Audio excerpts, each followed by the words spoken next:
Anti-derivative Jill. Can I offer you some tea? Good tea. Nice house. Greetings and felicitations. Hello and welcome to Plomeek Tea Time number 33. How are you? How are you guys doing? Absolutely smashing. Hooray. I'm doing okay. Yeah. Can't complain. I am alive and I'm not a robot. Yeah, I woke up today and I'm still breathing, so that's always a good sign, right? That's a relief on both accounts. Yeah. And also, hello, Franco Walker had the first like in the chat. And Yay! Pleasant Valley Picker. Then I said hello to Franco. You did. And also Tony. Hey, and Tony. Gorilla. Gorilla's lurking today. Hey, Gorilla. Yeah. And hello to Pop Culture Curator. Oh, hi, Pop. I hope Hey, Pop. you're feeling a little better. Yeah, I hope you're doing okay there, man. Like we're all kind of, a little concerned how you're doing, We are. He is strong like bull. He will make it through. Well, I hope everything's good. And hello to Admiral Teague in the chat. And he says, Hello, Admiral Teague. How you doing today, buddy? Hey, aren't we all robots, according to Terry Metalis? No, that doesn't make sense. I will spam that picture of RoboCop again. Don't make me. And today we have for you a UFO episode called The Responsibility Seat. And also, we're going to talk about exoplanets. And then whatever else happens. So let's get going on that. well, and just before we get going, because I know that you are a big fan of Vulcans, I am. I did want to say that today would have been Arlene Martel's birthday. You'll remember Arlene Martel is playing T'Pring in Amok Time. Oh, awesome. Arlene Martel's birthday is today. Thank you for letting Would me know. have been. Right. She is no longer with you. But we are remembering her on this day as she is one of the most important characters of the original series, being Spock's betrothed. Do you know what year she passed away? I didn't even realize. 2014. Oh, so fairly recently then. Okay. Yeah, I guess everybody in the original series is getting up there in years, aren't they? Yes, indeed. Sad but true. Oh boy.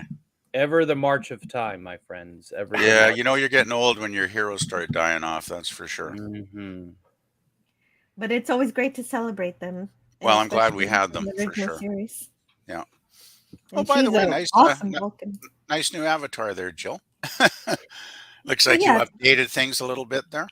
It's for Arlene. Sporting the ears. Yeah, nice picture. Thank you. You're and welcome. hello to Edgetime. Hey. Hey, Edge. And Hey, Edge. Lemon. Oh, yeah. Hello, Lemon. Hail to the great Hi, and Lemon. ineffable lemon pie. How you doing today? Pop Culture Curator says, long healing process. Thanks, guys.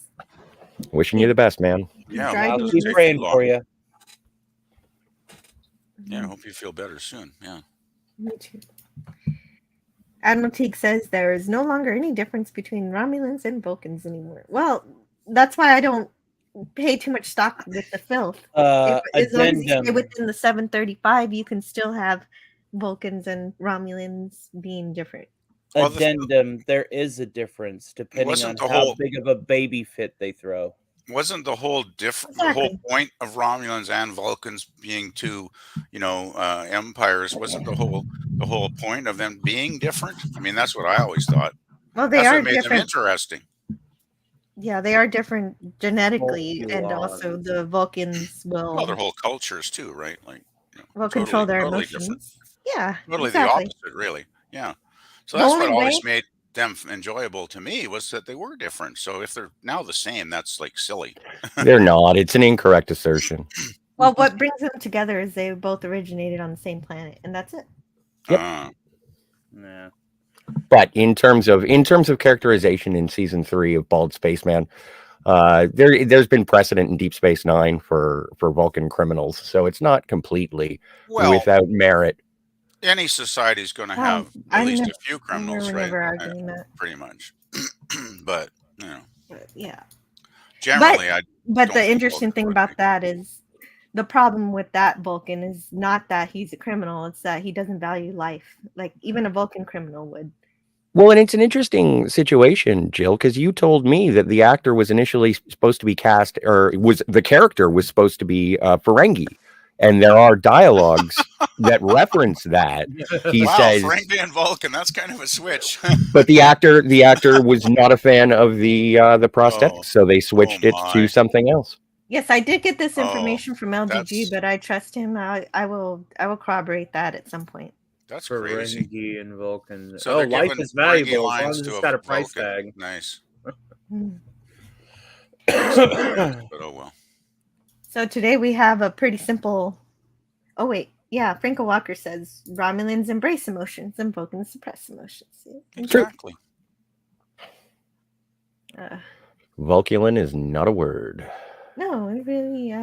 But he's when he's talking about the filth, he can make up whichever words he wants. But when we're talking about the 735 is when I have more fun. Yes, absolutely. Me too. Like the only way I could see a Vulcan being like, anyway, a criminal would be like in Mirror Mirror, where with Spock, with alternate Spock, because he was kind of nasty in that episode, but he had his logical reasons for being that way, right?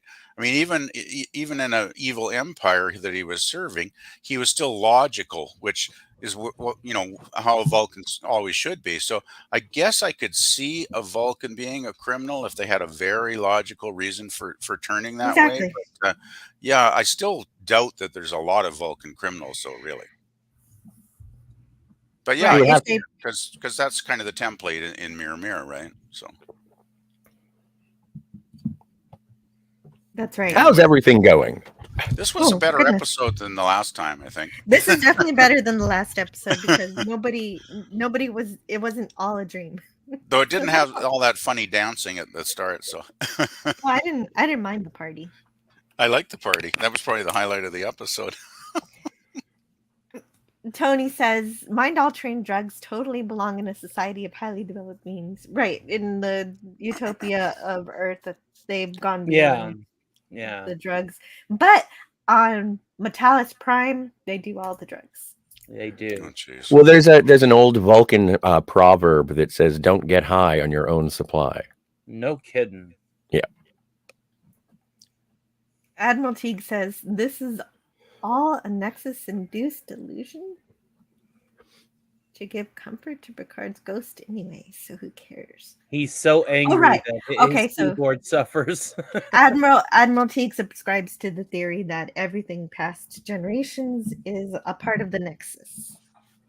But it's important to realize it is a theory. Admiral Teague says the logic was there needs to be crime to have order. That makes no sense. Oh, I agree. That these lines make no sense. I really don't. Cybok has entered the chat. It's an Ouroboros. I got to episode 5 and I haven't watched since then because I just don't know if I even want to watch the last 5. But I may get around to it. But I'm not going to tell you what to do. Like this is so. Basically, it was so boring and stupid most of the time. Like it just made no sense a lot of the time. And still that damn dark, ugly lighting. Ugh. Teague has went full doomsday over here. Lemon Pie says going around death pinching people to steal their wallets. So a Vulcan neck pinch. Yeah, right. That Vulcan didn't do any neck pinches or mind melds or anything to show that he had any kind of telepathic powers. So he was a Vulcan that wasn't acting like a Vulcan in any way. Right, because he was supposed to be a Ferengi. It makes sense now. Yeah. Edge of Time says, I was dating a Jedi, but she force ghosted. That's a good one. That's a good one. Franco says to drive safe, Pop. Oh, what was it last night? Edge of Time was watching. We were reviewing the Daniel Craig Casino Royale, and Edge of Time had a banger, and it was what does James Bond's doorbell sound like? And it was dong, ding dong, and we all had a good laugh. Anyway, sorry, I just wanted to give big ups to probably the biggest smile that I've had in the past 24 hours. So thank you, Edge of Time. So Edge made a dong joke. A dong. Low-hanging fruit all around. So Straker's not too pleased because he has to have an interview regarding his pretend job as a film executive. Oh, this Because was his- good. his I cover like this story- part. Straker was so pissed. It was great. Look his at his cover- face. This is Sorry, he Joe. covers up being commander of a space organization by pretending he's a film executive. And so he scheduled this interview to put out press about being a film executive. But he forgot about it, so now he has to do it. But he's more relieved about it when he finds that Joe Frazier is... Oh, Joe's a lady. Yeah, I take it it's Josephine, of course. Yes, Josephine Frazier, played by Jane Merrow, who she's continuing to work to this day. I don't know a lot about British actors because I don't even know a lot about American actors, so I know even less. But in this episode, she plays Joe Frazier. She goes That's by common, Joe. actually, to call a woman Joe when they have that. Like one of my early girlfriends was named Joanne, and I called her Joe a lot of the time. So it does happen for sure. Well, she says she does it because it's a man's world. So it's like how many female authors go by their initials. Well, like DC Fontana totally changed her name, right, when she wrote scripts. So because she didn't want to be known to be a woman back then. Right, J.K. Rowling did the same thing. Yeah. And one of the other things she says, which plays repeatedly in Straker's mind throughout the episodes, is, I think first impressions are so important. Straker seems to enjoy the interview after all. Yeah, he seems to. And walks her to her car, but she forgets her handbag and goes back to get it. She didn't forget it. She left it in there because it's got a tape recorder in it with the microphone. But this is probably the funniest thing I've seen in UFO. Coming up pretty soon. Straker pretended he had to go to the set so that he could walk her to her car. But really where he goes is there are these people who are sniping. Oh my. Oh, did he get shot in the face? That's pretty. I thought when I saw this, when I watched it last night, I thought, man, for 1970, this is pretty gory stuff. It was gruesome, but yeah. Oh, it's okay. It's the movie, yeah. It's not even Straker either. It's some other guy. I kind of thought it was funny that it kind of looked like Straker. I just have to make a statement. This was for TV, and you could tell that the blood splats. I'm looking at that blood splat, and that's very realistic blood for getting a gunshot wound like that. Like, you see these Quentin Tarantino films and these over-the-top gore fests, and they go, there isn't enough blood in the human body to spew out. But that looked very convincing. I looked up from my phone and went, whoa. Oh, yeah. I know, you're wondering why PvP and I were giggling, right? You're like, why are you laughing? Yeah. Yeah, it's like, I thought, wow, this is incredibly gory for 1970. This was my favorite scene, and it has nothing to do with the story, and it's not important at all. Look at Straker's face here, too. He's enjoying it. It was a fun scene, for sure. It was the best. It was better than the episode. Yeah, that scene was probably better than the entire last episode we watched. Shout out to that Judge 440 that was in the parking lot.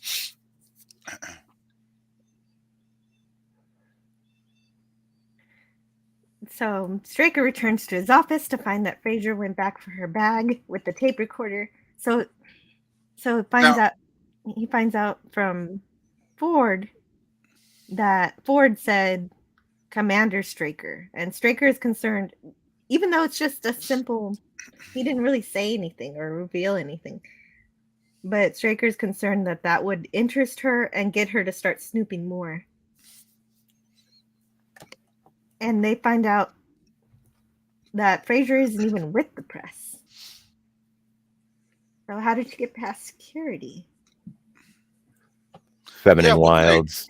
wouldn't they check her credentials thoroughly, like being a top secret organization? You would That's a think little, so, right? yeah, that's a bit I'm of a wondering if plot that's hole.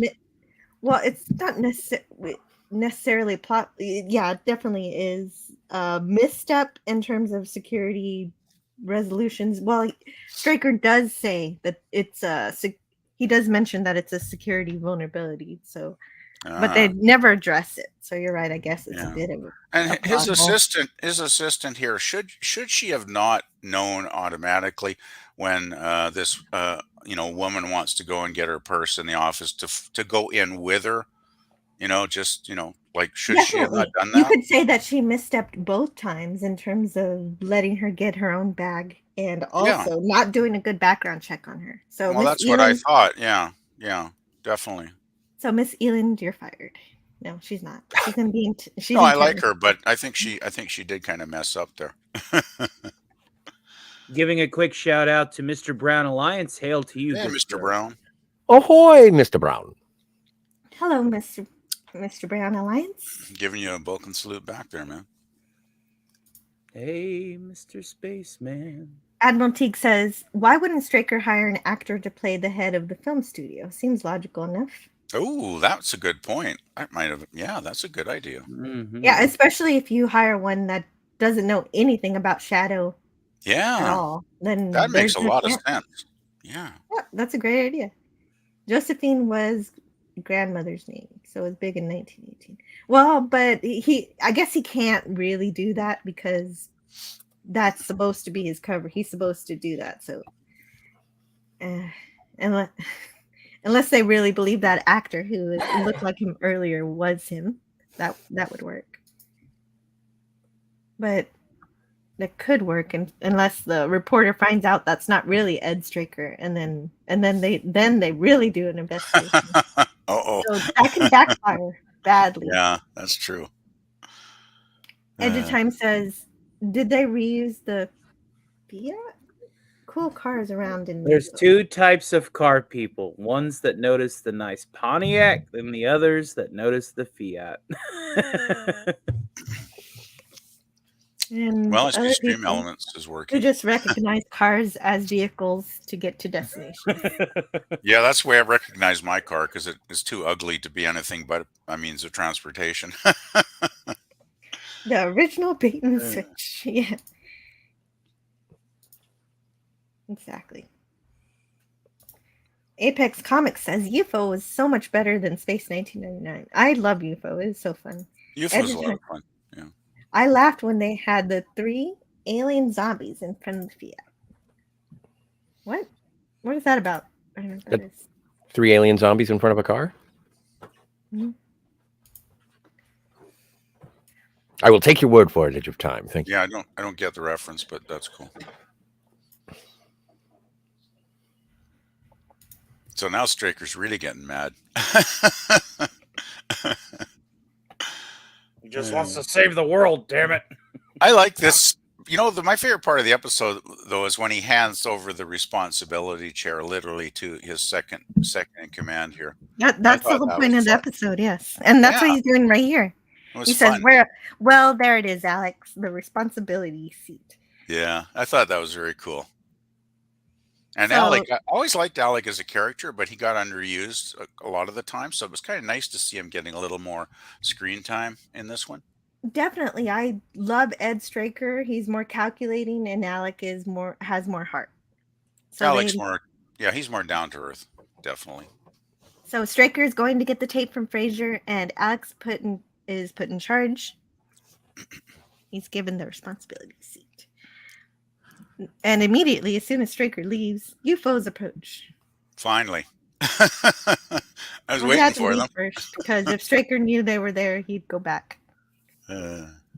Straker calls to see how things are going, but Alex says everything is fine. He doesn't bother Straker and launches Sky One. After these interceptors, these great interceptors here, we're going to get in their little interceptors, and those are a very interesting model for a ship.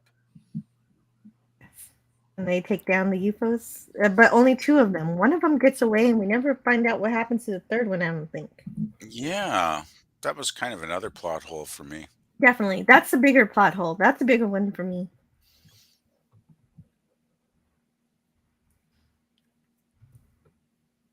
Radar. Yeah, in the whole main space. story seemed to be centering on Josephine, basically. Definitely. I want Straker's car still. Yeah, that would be a cool car to drive around in. Yeah, so he launches Sky One to see what's up with the other UFO, but they never find it. Yeah, But yeah, at least that we get to see that plot line went nowhere. Yeah. Captain Waterman fly in the Sky One, and yeah, I the always plot like seeing goes Sky nowhere. One though. Sky Right. One's cool. The weird thing about this episode is that usually UFO doesn't have an A plot and a B plot, but this one does. So the A plot is Straker and Josephine, True. and the B plot is Alec stepping into Ed Straker's role. Or sitting in the responsibility seat. Yeah, the man the defenses while Straker is trying to run a movie studio. Oh no, it's one of those damn Chinese balloons. Damn it. Oh, Should have great. shot it down. It's a weather balloon. And Ed Straker finds Josephine to get the tape back. He found her using the studio's license plate logs. He Ed gets the Straker tape. as stalker. Yes. He gets the tape. He's not. She knocks him. She tries to knock him out, but he doesn't completely get knocked out. But it gives her enough time to run away. Which yeah. But he gets the tape back pretty quick. Little mini car chase here. I like those boots. Those are kind of cool. I like that supercar. Yeah, she drove it into the bushes. Never take the GPS literally. Yes, recalculating. Yeah. So Alex phones Foster. When does that happen? Actually, that was interesting. Foster was a very, very minor character in this episode. Like, he barely appeared at all. Where often he's, more central, right? Yeah. But he's in command of the moon base, so if the moon base isn't the central component to the episode, he'll just be there. Of course. Makes sense. But he does report a mysterious rover vehicle is approaching the moon base. Oh, this part was fun. Wait, also, whoa, Apex Comics says, happy birthday, Jerry Anderson. Is that true? Is it his birthday? Jerry Anderson's birthday, apparently. Or it would have been. Oh, wow. Nice suit. You're right, Apex Comics. Happy birthday, Jerry Anderson. Thanks for letting us know, Apex. Indeed. Yeah. Oh, also, Franco Walker says it too. Oh, it's Jerry Anderson Day. Damn. Wow. I didn't even mean to. I just watch UFO every other week on this show. So that was a complete accident. Hooray. But it was definitely a bank error in your favor, as the Monopoly card reads. Accidents can be good sometimes. This is a great one. Edgetime says I laughed. Okay, so I don't know what that is still. Oh, here it is. He says, Edgetime says, in a previous episode, the UFO mind controlled 3 humans and they crammed in a 2-scene. Oh, I can't wait. Yeah. Well, it's not a previous episode to me because I'm watching in production order. So it's one that we haven't seen yet. Okay. Mm-hmm. Edgetime says, the UFO sounds are effective. I hate it whenever they appear.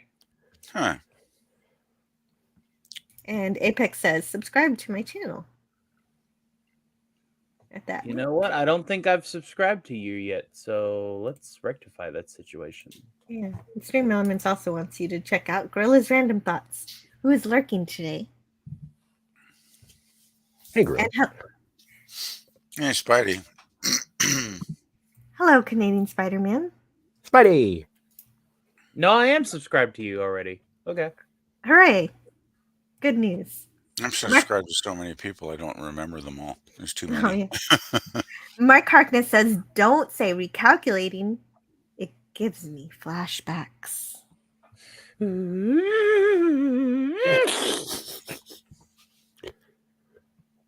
Thanks for being here, everyone. Thank you for being here, Canadian Spidey. Thank you. Mr. Brown Lion says, "In the UK, we are celebrating Anderson Day." Well, what better way than to look at a UFO episode? This is a fun one. It's obviously has a couple plot holes, but it's good. Admiral Speaking Teague of says, holes,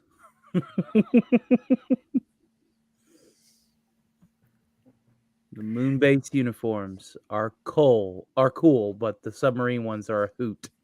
"Oh, right, Yeah, those the are full of fishnets. lots of holes." Oh yeah, the Sky One ones are pretty funny. Yeah, or the submarine ones too. Yeah. The moon-based uniforms are cool, but the submarine ones are a hoot. Oh yeah, you read that for me. Thank you. Dalek Hey, four Dalek. five one says, "Hi, Dalek." Hey, Dalek. Oh, he says, "Hi, Jill." Never mind. Hi, Jill. Actually, all the uniforms in UFO are pretty cool when you think about it. Sylvie Anderson did a good job designing the costumes in the show. Dalek 451 says, "Anderson Day, finally a random pointless celebration I can get behind." Yeah, really. Eh? There's plenty of those kind of celebrations, actually, random, pointless ones. It seems these days. Actually, I remember somebody did a video. Like they had a calendar, and they of all the the days, like the celebrations, and like every day of the year has a celebration for something. It seems now, right? Which is kind of silly, really. Yeah, but if you want to learn more about it, make sure to subscribe to Bird of Prey 5 and check out his bed life, where every bed life he goes through those holidays. Those Yeah. pointless Maybe that was his celebrations. video I watched. It was like a couple months ago, but yeah. Lots of fun. Yeah, he's got a good channel for sure.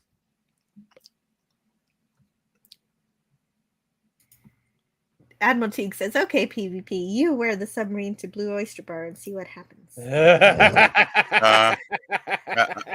I'd rather not, actually. Ooh la la! I don't think you'd want to see me in one of those get-ups anyway, quite frankly. I'm a bit too old to be wearing those kind of costumes. Scotty, could you read this one for me? Yeah, Apex Comics says, "Wall crawling and Canadian bacon. Here comes Canadian Spider-Man." Hell yeah! Okay. You should all check out the Jerry Anderson channel. Some really good stuff on there, says Mr. Brown Alliance. I Yeah. forgot to switch over here. Yeah, there's a lot of cool channels on YouTube. Not as cool as this one, though. Am I right, Jill? Come on. This channel is pretty cool, but I am highly biased. It's fine. I appreciate your biases. Well, it's good to be honest. I mean, if you're biased, you're biased, but that's good to admit.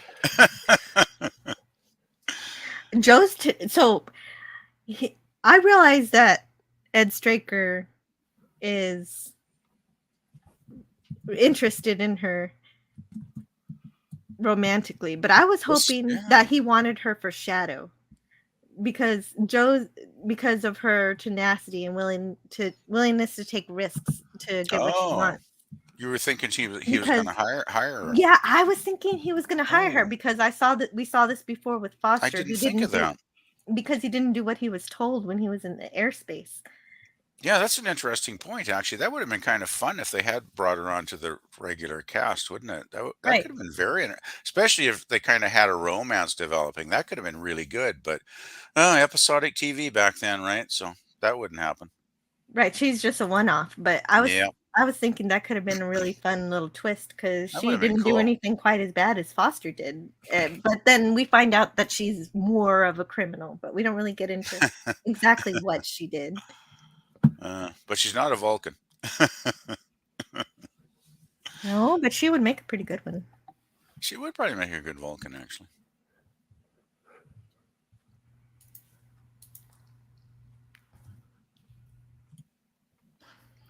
And the interceptors are going, and everything for the missing they're going for the missing UFO.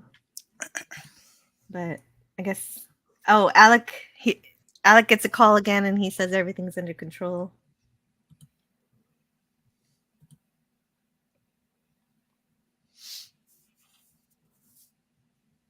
Straker takes Joe back to his apartment where he's going to make her dinner, but also calls the office to get a voice check on her. But this is where I find out that no, he's not going to hire her for Shadow. He's going to hire her for himself. Now, do you think at this point it's purely romantic interest on Straker's part, or Yes. is there still part of him that's thinking, I need to find out more about her, and maybe she'll give something away if we get a little more, cuddly sort of situation? That's possible. Okay. But that's never exactly revealed. No, but it kind of looks like crossed my mind when I was watching the scene, right, Jill? That's a fair point.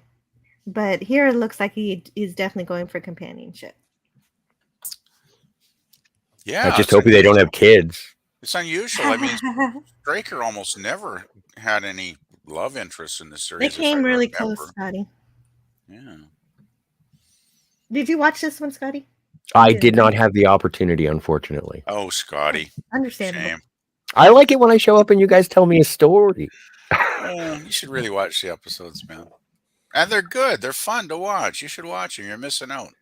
Well, and I had this conversation with Jill yesterday or the day before, and I it's not that I have anything against the show. I find it dry. Oh, But this one was fun, though. If you And don't Straker- find, Oh, go ahead, Jill.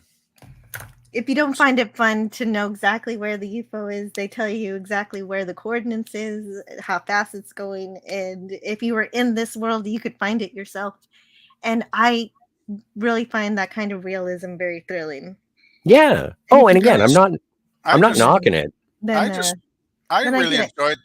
I really enjoyed this one because of Straker's love interest. Quite frankly, I thought there was a lot of fun scenes, like this. The scene at his apartment here. That's the highlight of the episode for me. And yeah, I was like, this is kind of really, different. And yeah, I thought, man, Straker with a love interest, like it's so unusual, right? So yeah, I thought this was a good one. Yeah, and I really enjoy Jo. She has tenacity and determination, and so I saw potential in her as a recurring character, but I guess not. Yeah, as a one-off character, she was the writers did a really good job on developing her character for this episode, definitely. Exactly. And so on the moon base, they find out that these Russians are in this. I love this sequence. This is so funny. They say it's Russian from a base about 12 miles east of Moonbase. A mobile rig used for mining in rich surface ore areas, but it's approaching the moon base. It's going to crash. So they send out a moon mobile. Very cool vehicle too for just a one-off in one episode. Sending out a well-deserved hail to the ineffable, the indisputable, the invincible Cardinal Sin in the chat. Ahoy, Cardinal Sin. Hail, Cardinal Sin. Hail. I have your package. I'm going to be doing an unboxing video soon, Cardinal Sin, with the package you've sent me. Right. Admiral Teague says Straker's outfit was gray, and now it's brown. Does he change at lunch? He does. The actress playing Jo did all her own stunts and driving in this. Nice. Cool. Dalek451 says, yeah, there's not a single normal day anymore. Every day is some kind of special day. It's too much, and it's ridiculous. Well, when it's Dalek Day, I'm sure you'll be excited. There probably is a Dalek Day, actually. Let me take a look. I'm going to find out. I bet there is. I bet you 10 to 1 there is. There's enough Doctor Who fans out there in the world to definitely have got a Dalek Day recognized somewhere. December 21st is International Dalek Remembrance Day. So mark your calendar, Dalek. Mark it. I'm not going to confirm nor deny the existence of a Stark Week. It's an early gift for Dalek. Is there a Stark Week? That makes sense. This is hilarious. Admiral Teague says, I don't like the idea Shatner is interested Straker. in what? Oh, Straker. You don't like the Well, idea of Admiral's always Straker. kind of hinting that Straker might, Well, wait, what? Why play for not? the other team, so to speak. This is just a side note, but had I a son? love the vehicle design here. Okay, that's That's the a good Jerry Anderson bread and butter, isn't it? Mhm. I like it too. Rancor Steve's channel. And then Scotty posted a link to the Jerry Anderson YouTube channel. Yeah. And Stream Elements wants you to remember to subscribe to King Dolphin TV. Tomorrow he'll have his Just Cuz, which is a pretty fun show. Admiral Teague says, F you, Stream Elements. Subscribe to Admiral Teague at youtube.com/Saving Star Trek. Apex says, Moon Alpha Women. And Franco Walker says, do you want Straker for yourself? To Admiral Teague. That's a good one. That's a good one. Admiral Teague says, I gotta agree with Scotty. It's a good show, but it can be slow and dry sometimes. But Yeah, but that's the way that. a lot of TV was slower paced back then. I mean, look at TOS. I mean, a lot of the stories, they developed, a little slower. I mean, it's like modern TV is so much bam, bam, bam, one scene after another, right? Quick cut, quick edit, action, action, action. Million special effects. That gets tiresome after a while. I like the older, slower paced shows personally. I like thoughtful television, and this is a highly thoughtful show. Well, it allows the story to, develop, at a realistic pace, right? Like real life. So. Well, and again, I'm not knocking it. I'm not trying to take away from anyone's enjoyment of it. I'm just saying, from what I've seen of it, it doesn't have the banter that I like. I'm sure that the science is very accurate, and I do like the procedural nature of it. I've only seen 1.5 episodes. I was impressed with what it was, but like for a 50-minute episode, I felt like I was watching about 2 hours. Really? Wow. Yeah. Fredman says, I'd never heard of this before. Neither had I until I met Jill.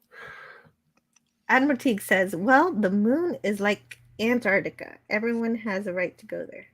I don't know how the moon is not icy. It's far. It's and cold, though.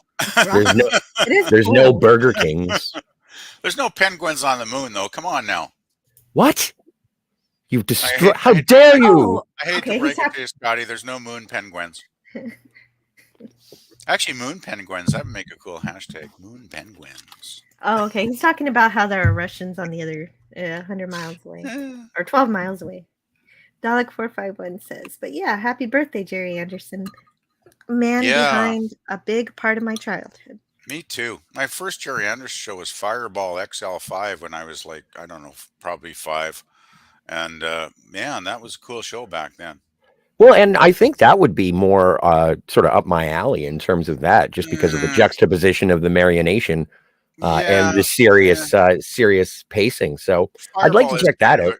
Well, go ahead. Fireball, to me, when I rewatched it years later as an adult, it's really kind of a kiddie show, really. I mean, but hey, it's still, I'm not saying it's bad. I'm just saying it's more geared for kids, right? Fair enough. I am a child. But, so there are shows like Thunderbirds, which are extremely popular to this day, that are marionation as well. And that's a really interesting show, actually. But the best one is Captain Scarlet. That's an awesome show. And that's marionation too, but it's much different than the earlier shows. The characters are much more realistically done, and the stories are really dark. There's some really dark stories in that series that's a really good show. Actually, that's one I wish somebody would do a weekly series on. Maybe I'll do it eventually because it's a really, really good series. Anyway, Thank you. Go on, please, Jill. Mark Harkness says, where did you get that suit? Oh, a charming man with a white cap was clearing out his wardrobe, muttered something about cutting overhead and losing his hidden lair. Outstanding, Mark.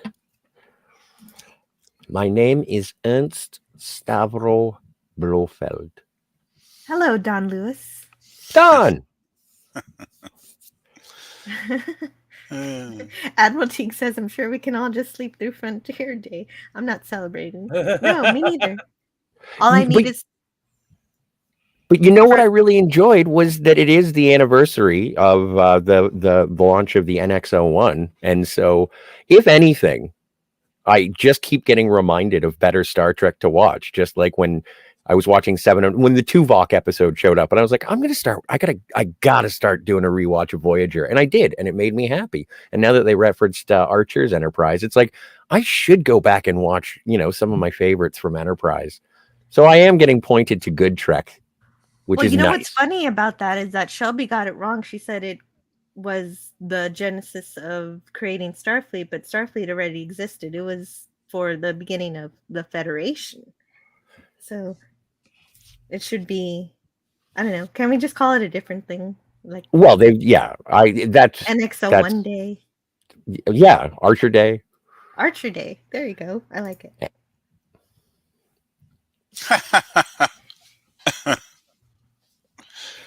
Dalek's happy. Yeah. Celebrate. December 21st. Mark it on your calendar and make sure to do a live stream. Yeah, that'll be fun. Actually, that would be. I hope Dalek does one. That would be great right before Christmas. That'd be fun. Admiral Teague says shows were slower because the writing was better. Yeah, exactly. One of my favorite TV shows, and it just wrapped up about 6 years ago, was Mad Men, and that's molasses in January in terms of pacing. But I adore that show. It's where I developed my love for John Hamm. Well, see, that's the thing, right, Scotty? If the writing is good, it doesn't matter what the pace is, because if the writing is excellent, you're gonna want to keep watching it, right? Well, again, I'm not. This doesn't connect with me. There are very excellent shows out there that are written phenomenally, that have connected with a lot of people. And if it's just not your jam, it's just not your jam. There's no shame in it. That's fair enough. I can understand what you're saying. Hey, as much as I love UFO, and probably I love it because I used to watch it back in 1970 when it was actually airing, for the first time with my best friend and my geek buddy. We'd watch it. I think it was on every Saturday afternoon. So I'd go over to his house and he had a TV, a little TV set in his bedroom. We'd sit there and watch UFO together and geek out on it, of course. So I got, fond memories of my, childhood buddy, as well as just, having fun watching the series. So I guess it all depends on the context, as well. But it can be kind of a slow paced show that can be a bit dry at times, actually, to be honest. Well, that's great for that you have some nostalgia for a PvP. I just discovered it myself within the past year through the Cloudburn Times channel when Raquel Briggs was talking about it, and I really love it because it is very hard science fiction. It feels like very thin. We should have the kind of technology that is in this show. All of it should be real. I wish we did. Somehow we got to the moon and everything seemed to kind of stall out after that for some reason. And we've got several postings of Admiral Teague's channel, which is youtube.com/Saving Star Trek. So definitely check that out. I'm glad you found this show, though, Jill. That's one thing I like about you, Jill, is that you're so happy to explore, older shows like this one, that, were made long before you were here on Earth. And I think that's really cool. I mean, a lot of young people, they don't even bother, right, checking out the past. But there's a lot of cool stuff in the past. Like when I was a kid, get this, when I was a little kid, I really got into watching like the 1930s, 40s, and 50s musicals, if you can believe it.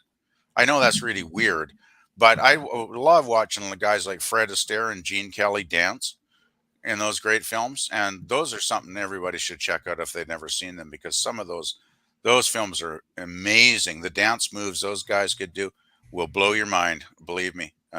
But yeah, it's like, I think as a person, you should, want to check out the past, because there's just so much vast quantities of cool stuff, from previous decades. Anyway, that's my whole goal. I have a list.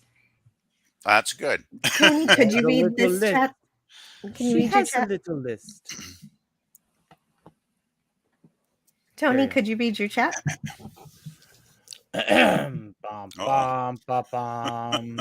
Stream Elements is infected by Borg nanobot sperm. Give it the radiation therapy it desperately needs by subscribing to Admiral Teague and save Star Trek. Dun dun dun dun. Dun dun dun. Nice. Well done. Teatime says, did you know you can click on your icon to check your YouTube watch time? Scary.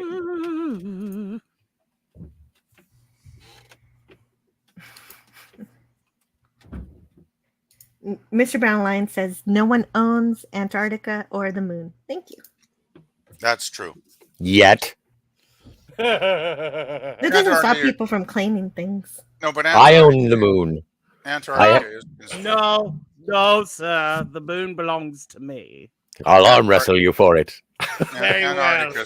I will wear the Antarctica- best suit money can buy. Antarctica is considered international territory, so yeah, no nation has ever claimed it as their own. But unless you like ice and penguins, there's probably no real need to, I guess. Penguins are delicious. You know, it's a myth that we have penguins in Canada because they're only in, down south in Antarctica. We don't have them in the north. We should ask Snowtopoopus. Yeah, you have polar bears. Yes, we do. And polar bears are so cool. Yeah, Snort might have some opinions. I love polar bears, except as long as they're at a far distance. Those guys would eat you pretty fast for a snack, I bet. Actually, they do wander into.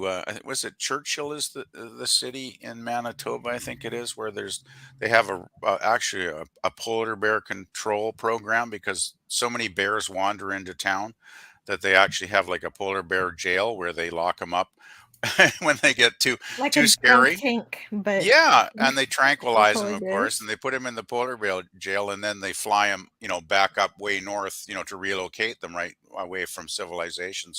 So they won't, be eating people. So yeah, that's pretty neat. It's pretty cool. I think that's fascinating. It's fun. Yeah. Canadian Spider-Man says, do you have to set up the Stream Elements lines before you go live, or does it have to be done live on the air? Yes, I do it before I go live. It's already done. I did it already. I just set up timers on streamelements.com or wherever. Apex says Whataburger's now open on Moon Alpha. Yay! Does that mean we're going to have rallies at Antarctica?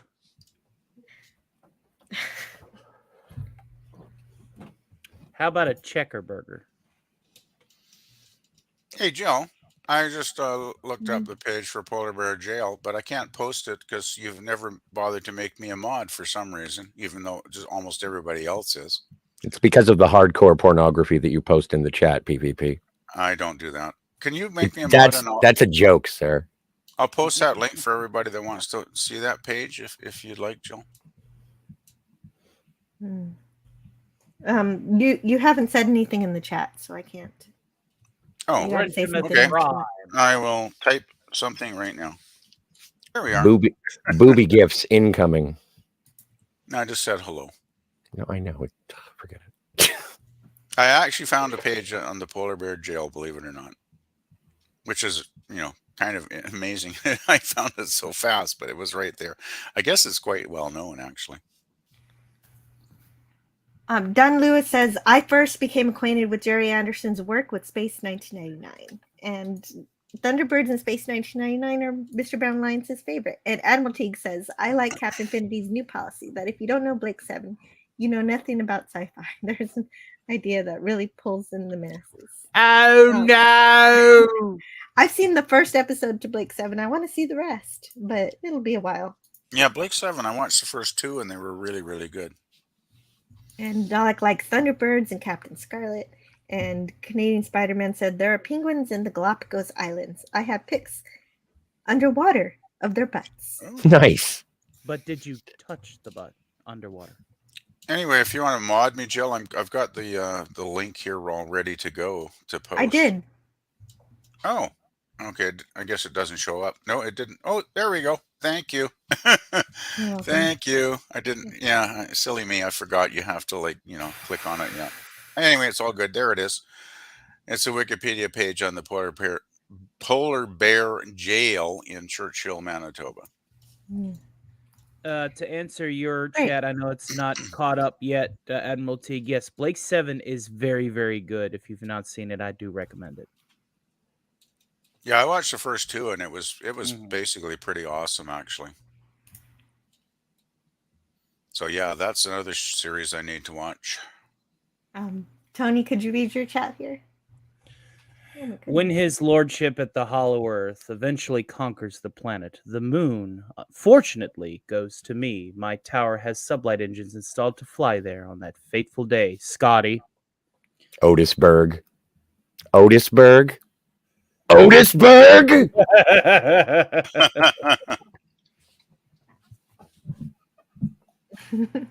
Well, I already knew because Scotty looked it up for me earlier. This Scotty R37. Admiral Teague says, I saw the whole UFO run when they started on the Sci-Fi Channel. They Nice. started the Sci-Fi Channel. Cool. Oh, right. Back when Sci-Fi actually showed Sci-Fi. Now they're called Sci-Fi. Siffy. Oh jeez. Well, that's how it's spelled. S-Y-F-Y, Sci-Fi. Fa-fa-fu-hi. Fa-ba-booey. Fa-fowie. Yeah, there used to be so many good TV channels, and boy, they messed so many of them up over the years. It seems they're just not what they used to be. Yes, and Admiral Teague says, right, I'm more correct saying the moon is owned by all nations and all mankind. And Yeah. Admiral Teague says, now this is disappointing. Straker is smoking, but not any of his tiny cigarettes. His candy Well, cigarettes. it's because he has a love interest now, so he's got to, smoke a more manly smoke, right? None of those little gay cigarellos in this episode. Yeah, Cardinal Sin thinks the catch and release for polar bears is cool. Well, there's I a link think in the so. chat about it. Yeah, We hell do yeah. treasure our polar bears here because, with the whole, global warming, like the ice where the polar bears spend most of their life, living and hunting for seals, because that's one of their main food sources. The ice has been shrinking so badly that the polar bears are almost, going to be endangered, and we might not even have them. They might go extinct in like the next 50 years, from what I've read. So we love our polar bears, and we're kind of afraid we might lose them someday because they're beautiful animals. They really are. It's true. We do need to take care of our. We need to take care Animal of our friends. planet better. We really do. So Cardinal Sin says during the space race, a treaty was signed to say that no country could own the moon. And Dalek 451 says, I watched most of Jerry Anderson's marionette stuff, none of his live action stuff. Interesting. And there's the polar bear jail. Yeah, say that I don't fast. know why three that's a times, tongue tie. It is. I Polar bear stumbled jail, over it polar too. bear jail, polar bear jail. Polar bear Hey, jail. Tony gets the prize.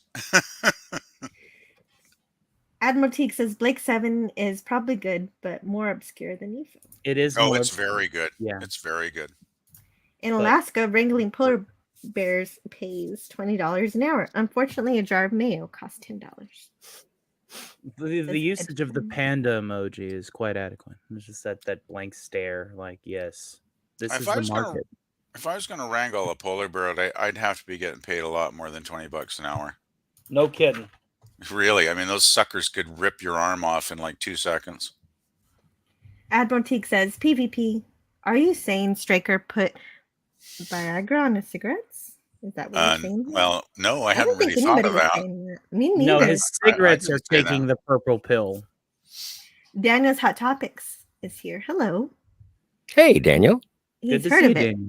Personally, I don't think Straker needs Maybe I'll Viagra watch in this episode because he seems to have already enough of a love interest going, naturally. So, I'll leave it there. Mhm. Yeah, so they're concerned about this mobile rig that's going to crash into the. This moon was base. fun. This is great. I love the Russians too. The Russians are hilarious in this. And I like that they're in They're just big, great. I bright love how red And uniforms. they're, bright red uniforms. I laugh my ass off. Well, that's how you know they're Russian. Yes. Yeah. And the bad Russian accents too. That was fun. Привет. And these two guys, I thought these guys were hilarious. The first thing I thought when I started watching these guys is like, okay, they've broken into the vodka cabinet and they're well on their way, right? But then I thought, no, that doesn't make any sense. It's got to be a more scientific reason. So But you were so close. It's true. They are acting as though they are drunk. oh, very much so, yeah. And they can't they can't communicate with the oil rig for some reason. And They finally, just don't Foster. answer. Finally, Foster gets some screen time here. Finally. So, yeah. Alex sends out a Moonmobile. He has Foster send it out. This is cool. And Foster's there. Yeah. He Yay. gets to be in the Moonmobile. Meanwhile, back at the love pad, Straker's putting on the romantic music, which made me laugh as well. Yeah, and Joe is casing the joint. I don't know exactly if she's doing that or not. But anyway, when you're watching the episode, it does, the romance is done well, I think. Oh yeah, but there's I don't know. It's kind of a weird scene for me because it's like they're making out, but they still don't totally. I don't think he totally trusts her still at this point. So it's a little strange, you know. If that Well, makes they any don't sense. say enough to tell you one way or the other what Straker is thinking. He is so Yeah, introspective that you don't know really what he's thinking at all. he's conflicted. It seemed to me when I watched the scene. He's like thinking, he's kind of thinking, I want to be with her, but I don't know if I can trust her, which is kind of a little scary. Yeah. And so she goes to the bedroom. Oh, But yeah, I yeah. know. But There we go. unfortunately, Straker gets the call that shows that she was indicted for crimes 5 times. What these crimes were exactly, they don't say. Well, that But ended the romance right there. I don't know why Straker is surprised by this. That a lady who knocked him over the head to get her tape is a criminal. Yeah, if some lady knocked me on the head, I think that would probably end my romantic interest fairly quickly. So she has to put her dress back on. Well, that's a nice little bit for the boys. Mhm. Good old 70s TV. Gotta love it. I bet they'd never even film a scene like that these days.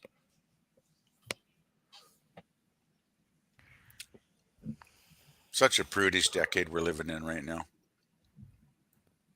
Prudish is a generous word for this particular decade.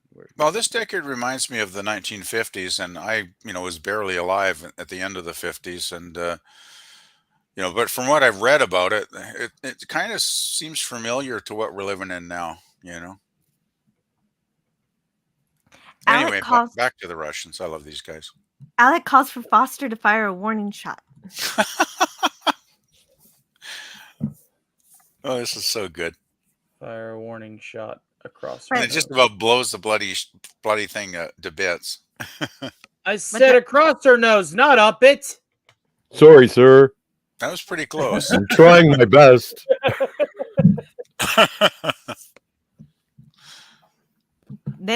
He fires another one, but they still don't notice. And so Alec makes a decision to actually shoot the rig itself to stop them, that he'll take responsibility for it. But Foster decides to try to talk to the people in the rig instead. Yeah, that was a key moment for me in the episode too. I'm glad Paul Foster actually took the initiative, and because if he'd actually blown up the Russians, that could have started like World War, right? So he made a good choice here, I thought, and it worked out well. And yes, and later on, Straker says that Alec made the right choice, even though he didn't make that choice.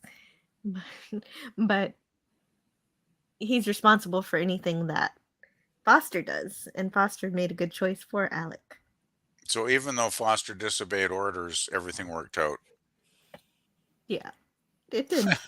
Well, he did it in a good way here. Okay. Because the Russians in the mobile rig are behaving like they're drunk. That's hilarious. So the reason why is that there's an air pressure leak, so the air pressure is down. And this show created a cute little word for the lack of oxygen called anoxia. I've never heard of this phrase to be used for not getting that must enough be similar oxygen. to intoxia. Well, it's the Anyway. giggle from the lack of oxygen. It's kind of like, Yeah. you know, when laughing gas is applied. Well, I or guess if you goofy. had, I guess if you had a lack of oxygen, you might go Yeah. kind of goofy, I suppose. Yeah. Exactly.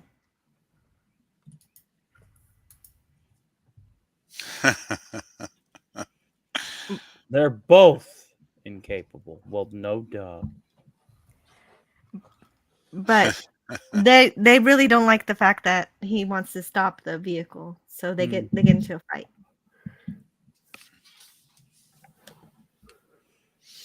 So he's trying to pull the switch to stop it. Very, very good suspense here. Mhm. I like how the purple-haired ladies are all getting ready for the worst, right? Oh yeah. Though they should have probably like run away, like got somewhere further away than like 10 feet away from the window. Dramatic tension. It's a beautiful thing. Yes. Actually, Paul Foster didn't do much in this episode, but what he did was critical to the episode. Now that I think about it again.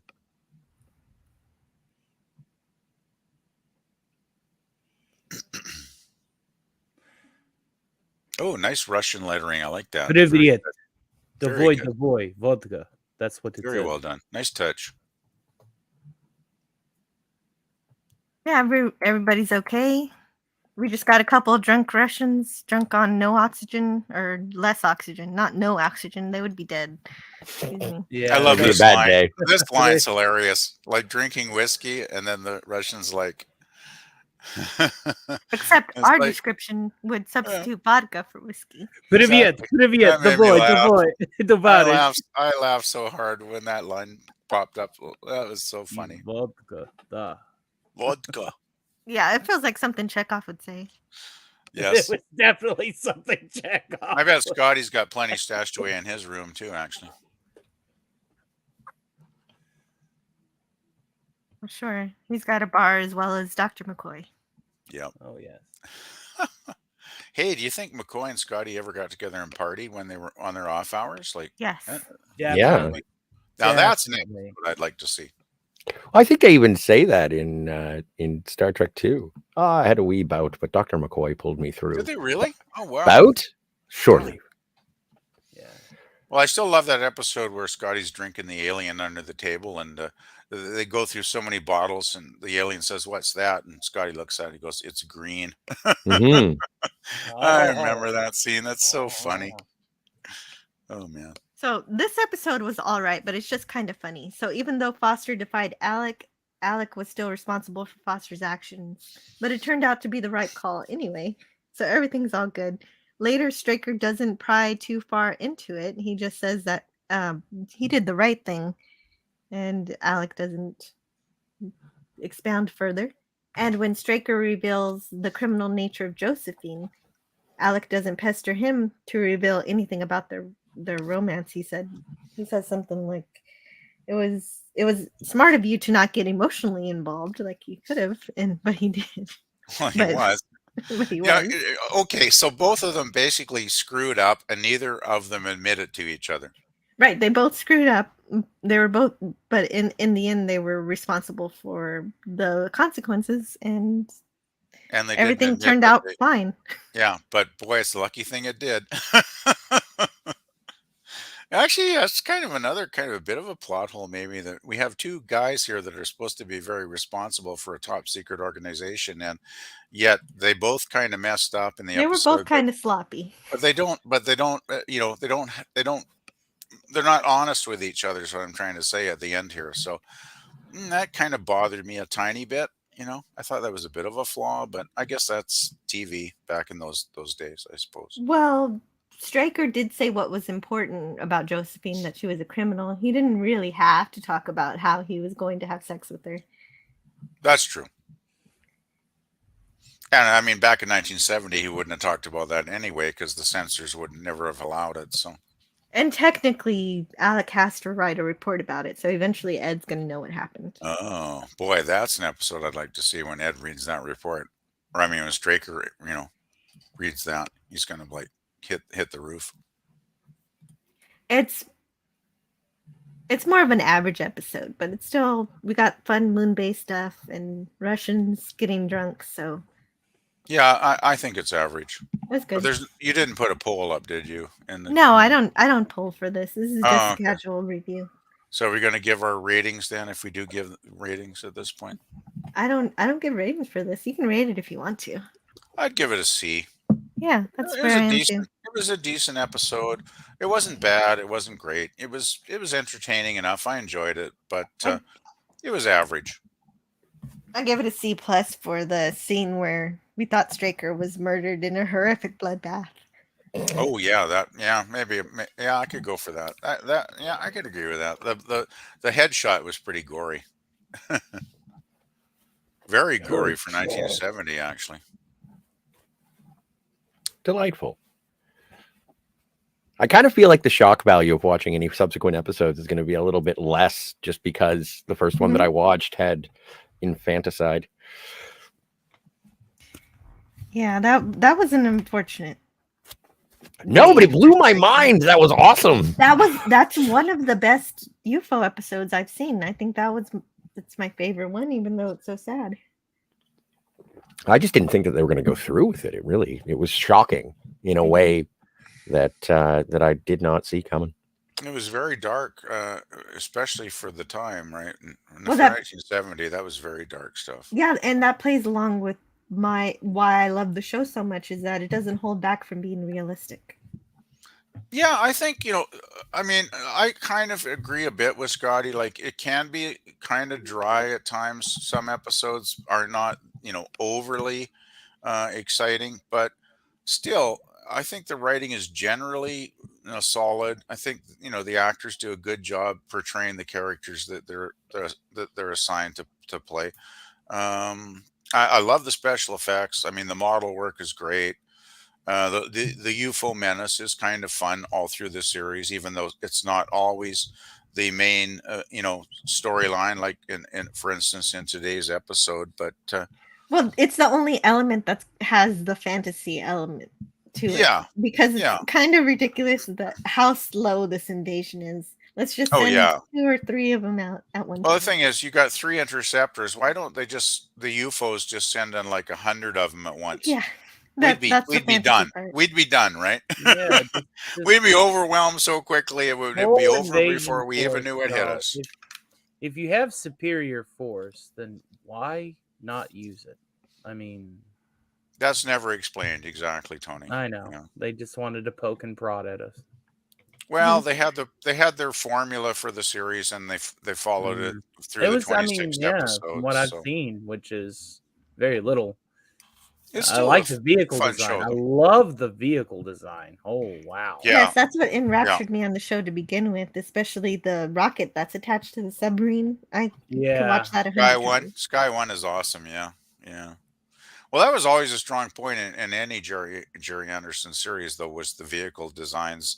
The model work was always, top notch, first rate stuff. Like, it was always good. Even in the marionette, programs, it was still, the model work was still like. Have you ever seen Thunderbirds? The rockets, the ships in Thunderbirds are incredible. I mean, they're amazing.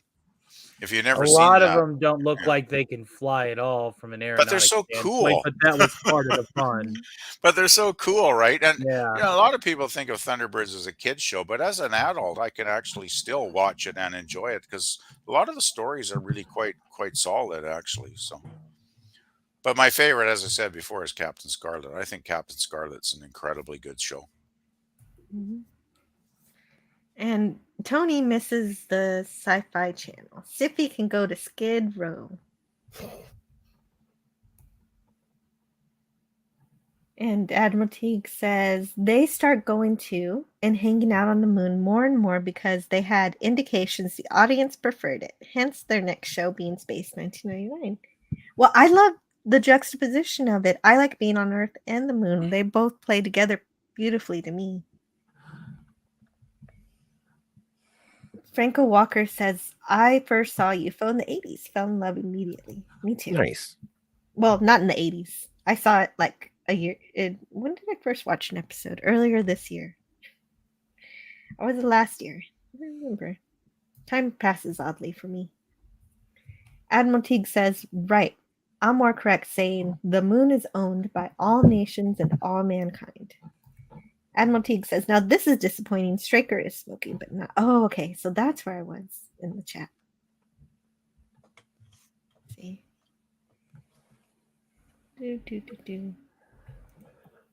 Comic Relief Crusader. Oh, hey. Hello, Captain Infinity. Hello, Infinity. Oh, he's playing tic-tac-toe?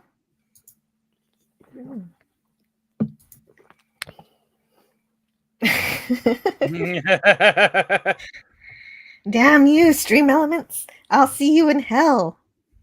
Fire photons. Says Admiral Teague. All tubes hot. And Daniel's Hot Topics loves the red uniforms. Oh, so I guess you wish there were more Russians in the show.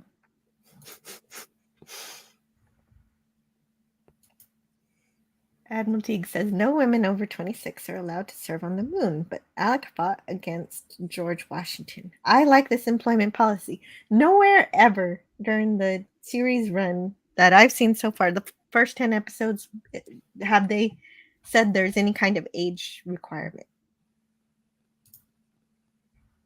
Dalek451 says, fun fact, the moon mobile was first seen in Captain Scarlet.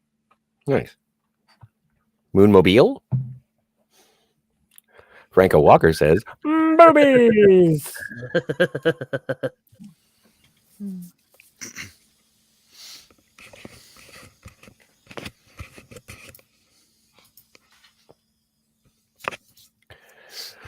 Well, Stream Element's doing some things.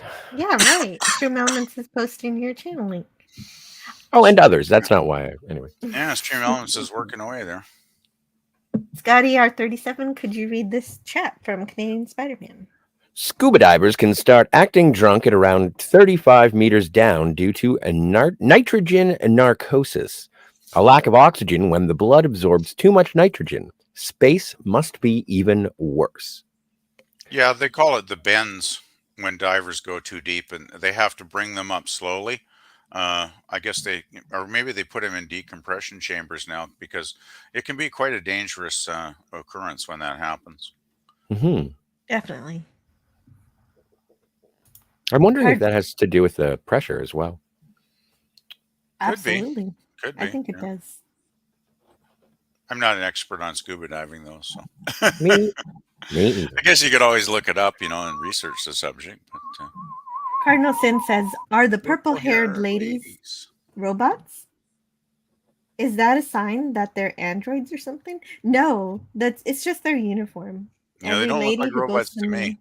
I tell you, as a lady-loving guy, they look like You total know ladies. who else don't look like a robot to me? Nah, that fruit. That fruit's not even low hanging. That's on the ground, covered in bugs. Yeah, no, I just think they're sexy. That's all. Robots? Nothing wrong with No. sexy ladies. If you guys didn't get the hint with the subject of the sentences, I'm not going to do any of the predicates. It's fine. Okay, I have no idea what you're talking about, but replicant joke. Oh, well, yeah, that of course. Yeah. Okay. I put this into Google Translate, and it says they are definitely Russians. Nice. Thank you for getting me to work so hard. Привет, boy, Bolshevik, vodka, potato. And Canadian Spider-Man says, "Hail to you, Captain Infinity. How did you know? How did I know you'd be able to say something in Russian? Oh. Okay, here we go.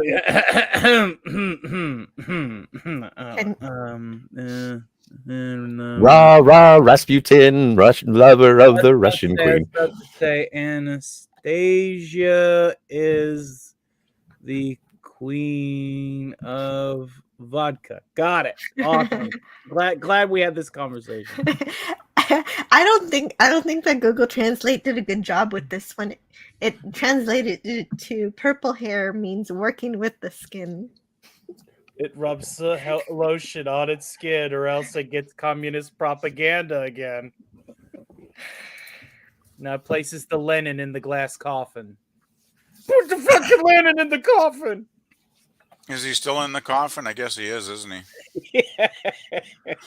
And they still probably, he's like a tourist attraction, right? People file by his coffin every day. That's pretty hilarious, actually. Actually, I saw a documentary once on how they keep preserving the corpse, and it was quite fascinating. Like, it's pretty involved, right? Because they got to, do quite a procedure on him every so many months. It's pretty interesting. Definitely. And kind of gruesome. Franco Walker says, they are humans. I think it's a fashion choice on the moon. Yes. Stryker should dare Alec to make a self-deletion from the minibar. What? Well, the self-deletion, that mean? term is applied Is that to the name of a bartending. drink? It's just throwing a bunch of random drinks together and hoping for the best. Oh, okay. Like a kitchen sink kind of recipe. Yeah, that's probably not the best idea in the world. That sounds gross. It never is. Take it from a bartender. Yeah. Cardinalson says he was murdered by polar bears. Snortocopus! Who was murdered by polar bears? I'm sure probably some people have been. By polar bears, presumably. By winning. Edge of Time says, a very special UFO. And Admiral Teague says, yeah, they're cranking out the UFOs in threes, and Earth never makes more interceptors. We always only and ever have 3 of each. They're so polite in that way. Well, that's the formula for the show. It's like it is what it is, right? Just want to size up an equitable force and hope for the best. Well, the show is so realistic in other aspects that it's fun that they keep that silly. There's got to be something that's fantasy. Yeah, and that's it.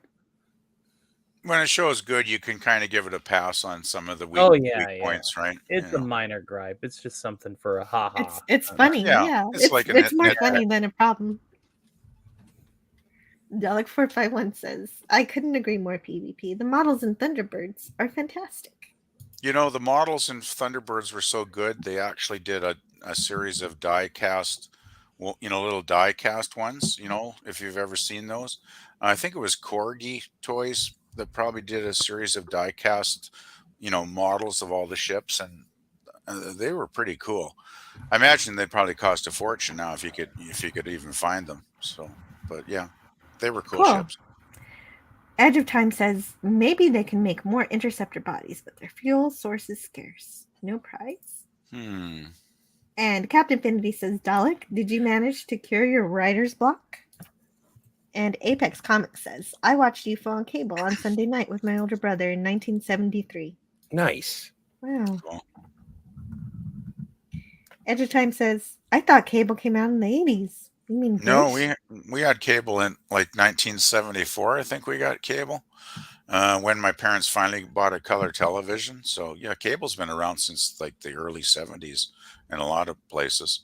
Now, the distribution of cable broadcasting was done by satellites and then sent out over cable, sure, but cable was first to the public before personal satellite was. Yeah, we had one channel before like 1973.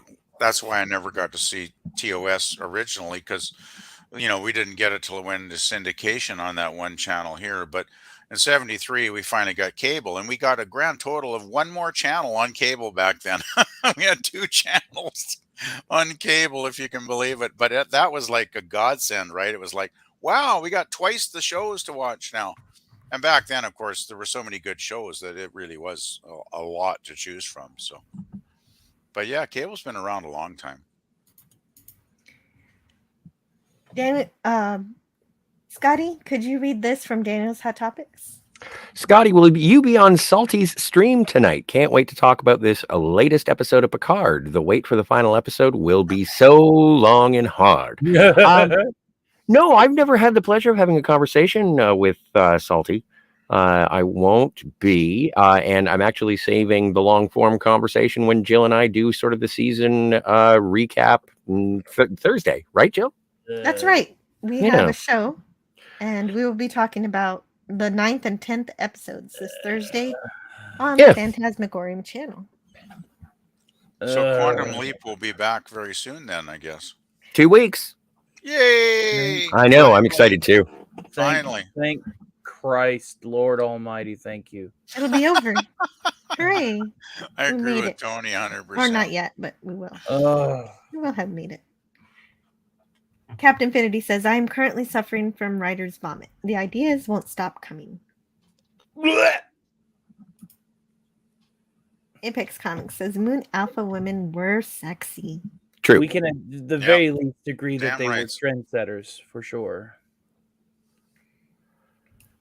Subscribe to Clobby. And Little Scotty says, space is a very hostile environment.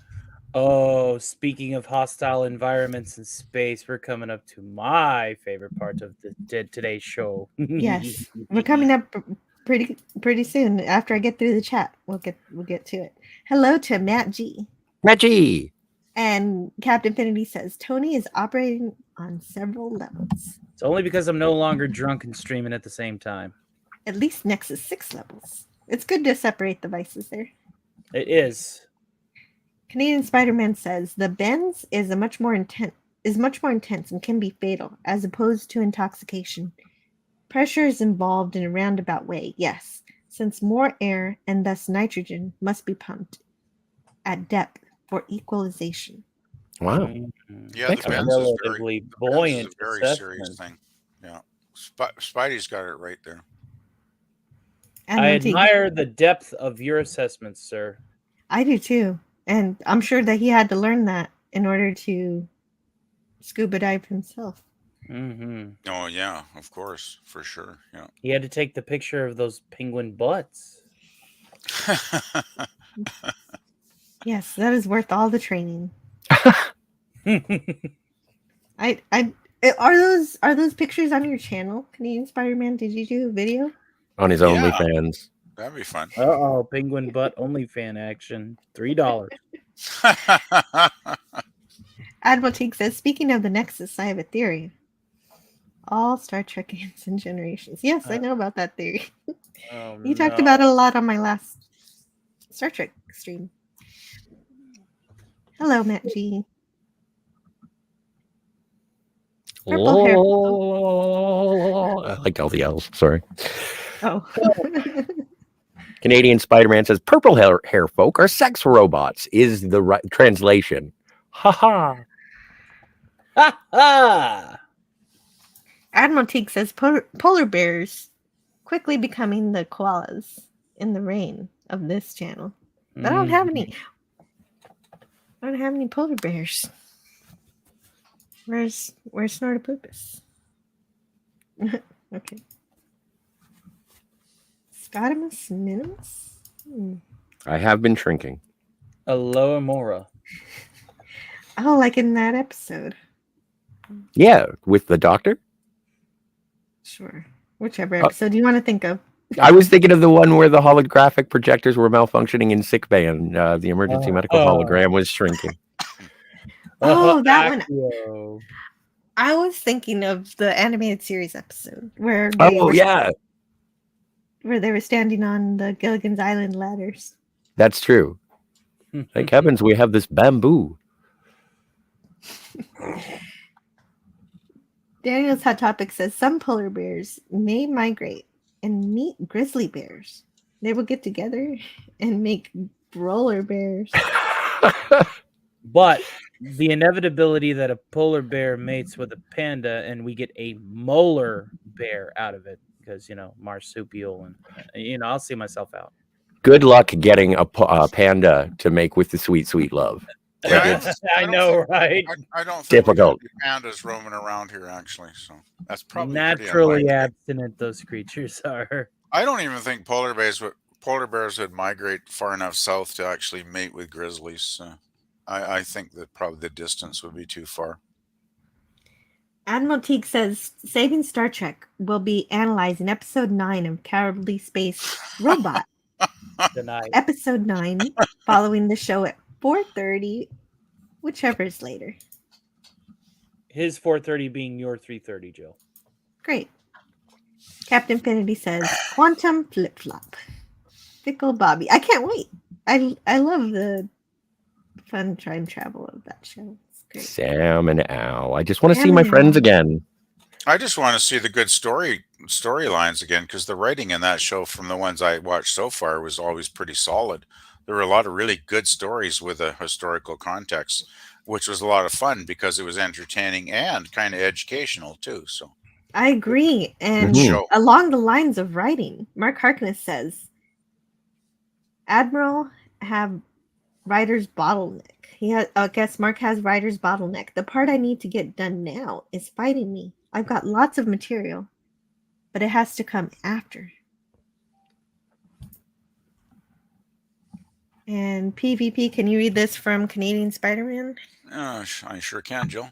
We had CBC, that's the Canadian Broadcasting Corporation, by the way, Maine Public Broadcasting, and a channel from Quebec that had soft corn. So I'm Yes. not sure if Corn. I'll It's just corn. leave it Just at that. say I'll just corn. leave it at that. I won't. The internet is After corn. midnights on the weekend, that was until mid '80s. Soft corn channel that might be popular these days. The internet world's is for getting weird enough. corn. Whether it's canned or on the cob, it's corn. Corn. Fascinating.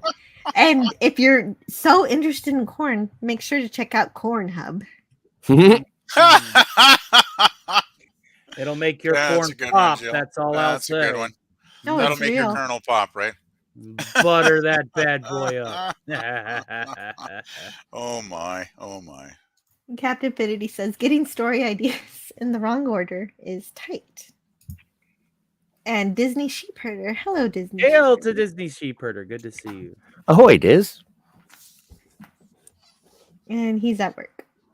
Yeah. Unfortunate. Profitable. Mm. Right. Right even down know. Fifth Avenue.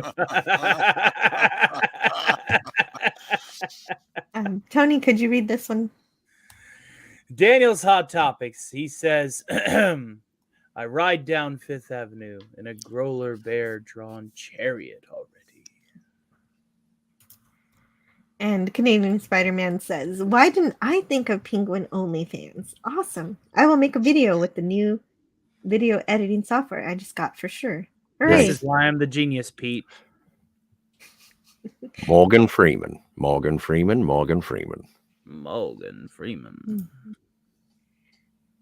Oh, Mark Harkness rewrote his chat. I have writer's bottleneck. The part I need now is fighting me.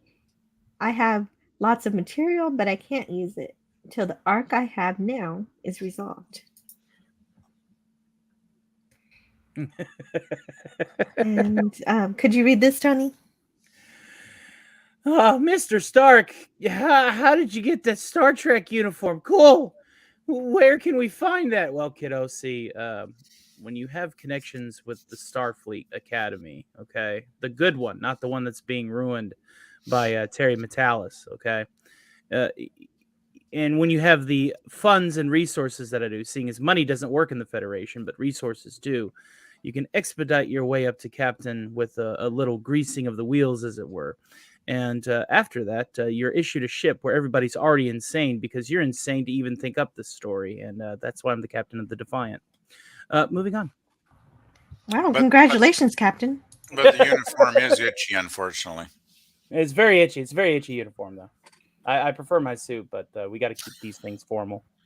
Whenever I am on Jill's channel, and if I ever get on any other Star Trek panels in the future, this will be my default avatar for each instance. Yeah, it's a good avatar for sure. Yep. Oh, Jill switched hers. Oh my goodness. I just went back to my other one. She's giving us the Vulcan salute there. Trendsetters, all of us. Admiral Teague says, it's better to have writer's bottleneck than not be able to write at all, like Terry Metalis. Speaking of Terry Metalis. Oh, that's a good one. Cardinal Sin says, I've already started brewing Growrella Bear beer. Roller bear. Polar Bear, says Captain Infinity. And Stream Elements wants to remind us to subscribe to Mr. Brown Alliance. And in the private chat, No, I'm Scotty back. will be right back. Oh, And he made it safely. Thank you. After Wow, these messages, wait, he's back. Okay. You know, you're quick. polar bears drinking polar beers could be kind of a fun video. Come to think of it. Well, you never have to worry about polar beer getting cold, warm. Well, okay, Hey, so now we're at the part of the live stream where we're going to talk about exoplanets. And it, as another topic to this live stream, I decided it might be fun to explore the topic of exoplanets, which is the study of planets outside of our solar system. Typically, when you hear of them, scientists are looking for Earth-like planets, but it's more difficult to see those and much easier to spot the gas giants. And I don't mind talking about any of them, whichever ones we want to talk about. The first exoplanet was discovered in 1992 and two more in 1995. The method used back then to find them was the transit method. In this method, the orbit planet blocks some of the starlight as it passes in front of its host star. This makes it difficult to see because the star and the exoplanet have to align directly together from the viewing angle. But what's fun today is that I also found my Star Trek science book called Star Trek: The Official Guide to Our Universe, the true science behind the Starship voyages. I got it at Ollie's. It was $6. Cool. What a steal. Wow. And so it's the reference book for today. It's where I got what I'm saying from. Or some of it's from my background knowledge too. And I know that I just explained the process, but no one can show this off better than Carl Sagan, who shared this knowledge of this method of discovery to a group of kids who were in his former 6th grade classroom back in 1980, 12 years before scientists actually found any exoplanets. So I'll probably get a copyright claim for this one, but I don't care because I love Carl Sagan so much. Breaking the law. Yeah, but just in case you're listening on a replay in which I had to cut this out, you can find this clip as part of the Carl Sagan Cosmos series episode called The Backbone of the Night. Yeah, Cosmos was a great show for sure. Yeah, so let's play the clip. I watched It's all about 4 back then. minutes, so buckle in.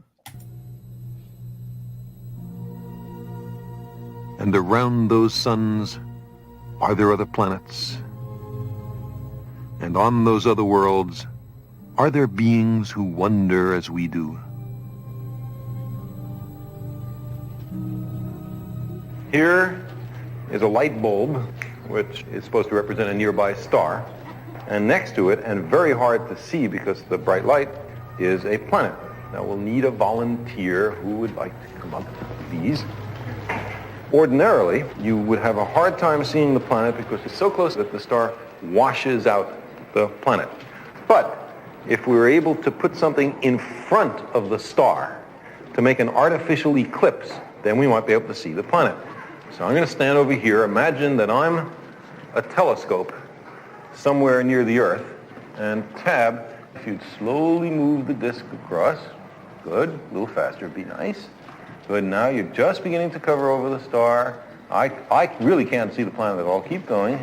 Good. Now right there, I can't see the star at all, and I see the planet lit by the light of the star. Now that is a method for looking for planets around nearby stars. And that method uses a spacecraft to hold the disk and scan the sky for another telescope to see if there are any planets. So, Tab, you have successfully accomplished your mission to look for planets around other stars. Thank you for being our interplanetary spacecraft. So, this is one way. And there are spaceships that will be able to do this in the next 10 years or so. And there's another way. This has already been tried from the Earth. Imagine that there's a nearby star that you can see. It's bright. And it has a dark companion, a planet, shining only by reflected light near it, so dim you can't see it. But imagine that this planet and its star are going around each other, like that. You can see the star, you can't see the planet. So now I'm going to need 2 volunteers. One, you two. Because, just to save some time, because now I need one of you to turn the star and the planet, and another person to pull the star and planet along. And what you will see is that the star you can make out will be moving in a funny, wiggly pattern, which will be the clue, the evidence for the existence of the dark planet. Okay, let's have a spin. Good. And a pull. And you see this funny motion that the star makes because of the planet. Thank you very much. So that's another way of finding out the existence of a planet that you couldn't see directly. Well, both of these methods are being used. And by the time that you people are as old as I am, we should know for all the nearest stars whether they have planets going around them or not. We might know dozens or even hundreds of other planetary systems and see if they're like our own or very different or no other planets going around other stars at all. That will happen in your lifetime. And it'll be the first time in the history of the world that anybody found out really if there are planets around the other stars. Now, the nearby stars, the ones you can see with the naked eye, those are all in what's called the solar neighborhood. That's really what astronomers call it, the neighborhood. But it's a very tiny place in the Milky Way galaxy. The Milky Way is that band of light that you see across the sky on a clear night. I can't tell if there are any more clear nights in Brooklyn, but you must have seen the Milky Way, right? See a faint band of light at night? Well, that's just 100 billion stars, all seen together. And That was great. yeah, I really love that clip. I put I some hope comments that in the we private will chat. sail Forbidden Seas. I put a few thoughts in the private chat while I was watching that. I just thought it was amazing how he's. Did you see how he was inspiring those kids so much? Like, I mean, he says, "Can I have someone to volunteer or whatever?" And every hand goes up in the class like that. I think that's just amazing. Definitely. He knew how to get kids excited to learn, but he's also a professor for adults too. Oh, And well, yeah, I watched all of the series when it was originally on, and Cosmos is a fantastic series. yeah, Tony, did you have something? Oh, I was I just hear. quoting. One day, I hope that we will see Forbidden Seas, that we will sail Forbidden Seas. But are we? Is it my segment now with some? Oh no, particular not yet. exoplanets? No, I just I thought you had, okay. So he told almost. He told a classroom of 12-year-olds that by the time they were his age, which in 1980 he was 46, that we'll find dozens or hundreds of exoplanets. So since they were 12-ish, it would take them 36 more years to be as old as Sagan was in 1980. So that puts them at 2016. And as it turns out, Carl Sagan's estimates for how many exoplanets we'd find was conservative when he said hundreds. Yeah, a very low ball. Yeah. Right. By 2016, we found 2,000. Oh, wow. And as Nice. of this year, we have discovered 5,241. Wow. And so one mission that helped us find more exoplanets was the Kepler mission in 2009 that uses a photometer, which is a light-sensitive telescope. It's estimated that we could find as many as 1 billion planets in the Milky Way that could have Earth-like properties, such as being rocky with liquid water. Class M planets in Star Trek usually range from 3 to 10 billion years old and have a diameter of 6,000 to 10,000 miles and are suitable for life with plants, animals, and sometimes humanoids in the Star Trek universe. In the time of the original series in the 23rd century, it's predicted that there are 3 million M-class planets in the Milky Way galaxy. In 2015, scientists found 2 planets that could have life. They figured out its orbit and if it's in the potentially habitable zone given its relation to its star. One was Kepler 438b, but they had to cross that one off the list because its sun was a red dwarf that shot out so many solar flares that they knew that it would most likely destroy any of the planet's atmosphere. The other planet was 422b. It's 1,651 light years from Earth with an orange dwarf star. That's brighter than a red dwarf, but not brighter or hotter than our sun. It's 1/3 the size of Earth, but the most encouraging part of that is that it has a 97% chance that it has water on it. And then there was another one the book doesn't talk about, 452b. So maybe we'll get back to that one later. And if you'd like, you can actually use a telescope to find a planet that could potentially be like Vulcan. I'm not sure why the book says this, but I guess it's a yellowish planet. It's called Keed, and it's in the constellation Orion. But it also says that it's in the constellation Eridanus. So this book is cool because it even gives you precise instructions on how to find it if you're an amateur astronomer. So that's cool, but I'll just show you the picture. Let's see, where did I put that picture? Here it is. And, Oh, nice. And Keed is somewhere at the top.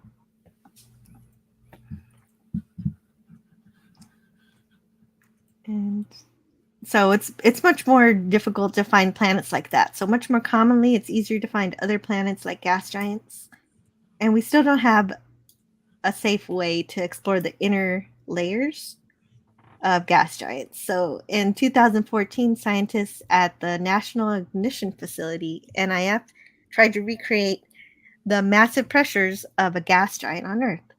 They put high pressure on a synthetic diamond made of crystalline carbon to see how much it would compress. And that apparently helps figure out the mass and density. And actually, okay, so the last thing I have to share is this book has a cute Voyager side anecdote from one of Neelix's cousins who once enjoyed moving disulfides from a gas giant. Disulfides are a compound that has 2 sulfur atoms.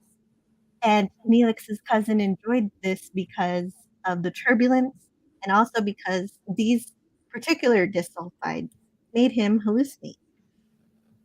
So that's from episode Ship 1.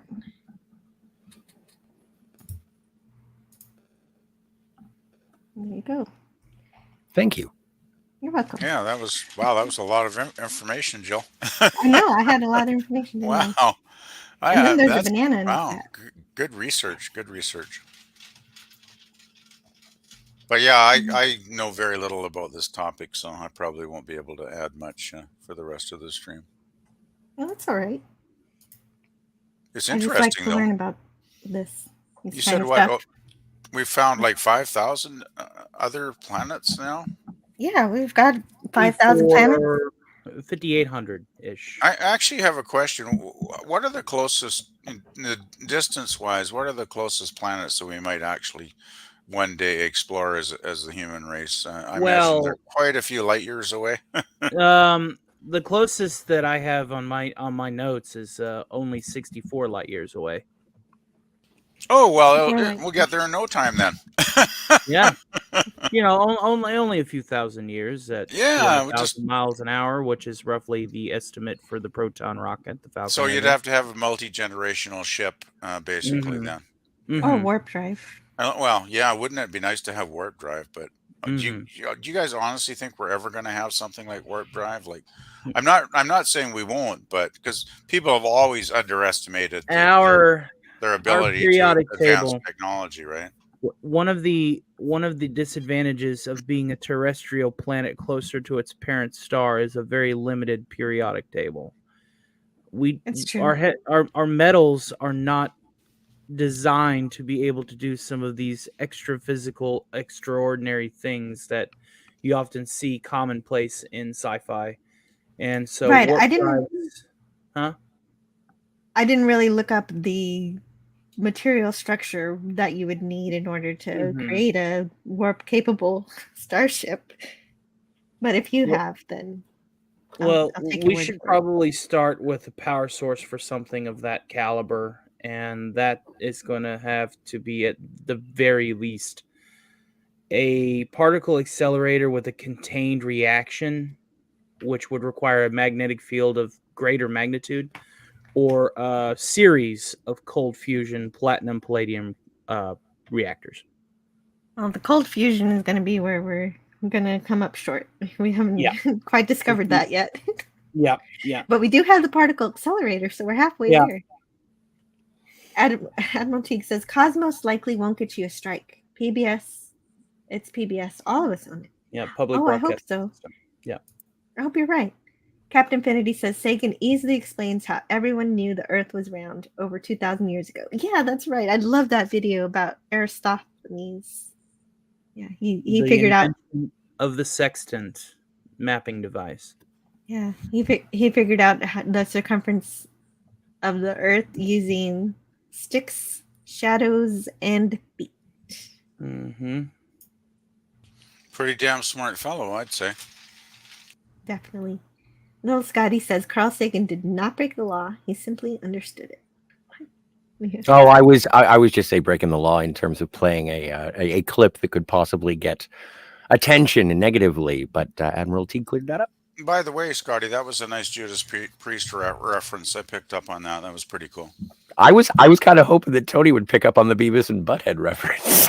Okay. If you're old enough, Breaking you the remember law, that. breaking the law. Remember that album? That was a good album. British Steel. That was a great Judas Priest album. Great It's album. both. It's both. I did, but Jill was info dumping, so I decided to wait. I prefer the term educating. I was having fun. Yeah. That was good info, though. Admiral Teague says, "Damn you, stream elements! I'm being attacked by what is essentially a robot." Oh shit! Dun dun dun dun dun. What is essentially a robot? Dun dun dun dun dun. Danger Na, na, na. Get out of here! That was good, man. Thank you. I hardly ever do my Arnold around people, you know. Mark Harkness says, "Is it on the way to the heart of our galaxy?" To Admiral Teague. Right. Mm-hmm.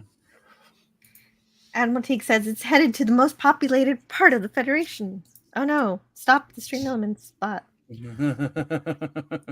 Captain Infinity says, if Vulcan has no moon, then how can it sustain complex carbon-based life forms? That's a good question. I haven't answered that yet. Yes. Daniel's Hot Topic says, you were in grade 6 in 1990. That was 7 years before I was born. No, Carl. No, not me. The kids in the video.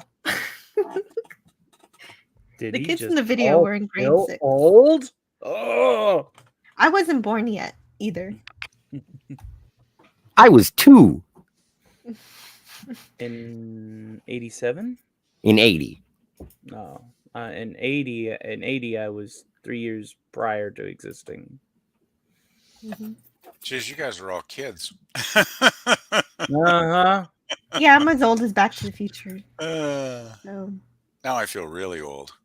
Franco Walker says, I love Cosmos. Never missed an episode. I love it too. I wish It was a fun show. I would have played even more, but then I would put everybody to sleep. Little No, Scotty. That's what I'm gonna do here in a little bit when my info. I mean, wait. education.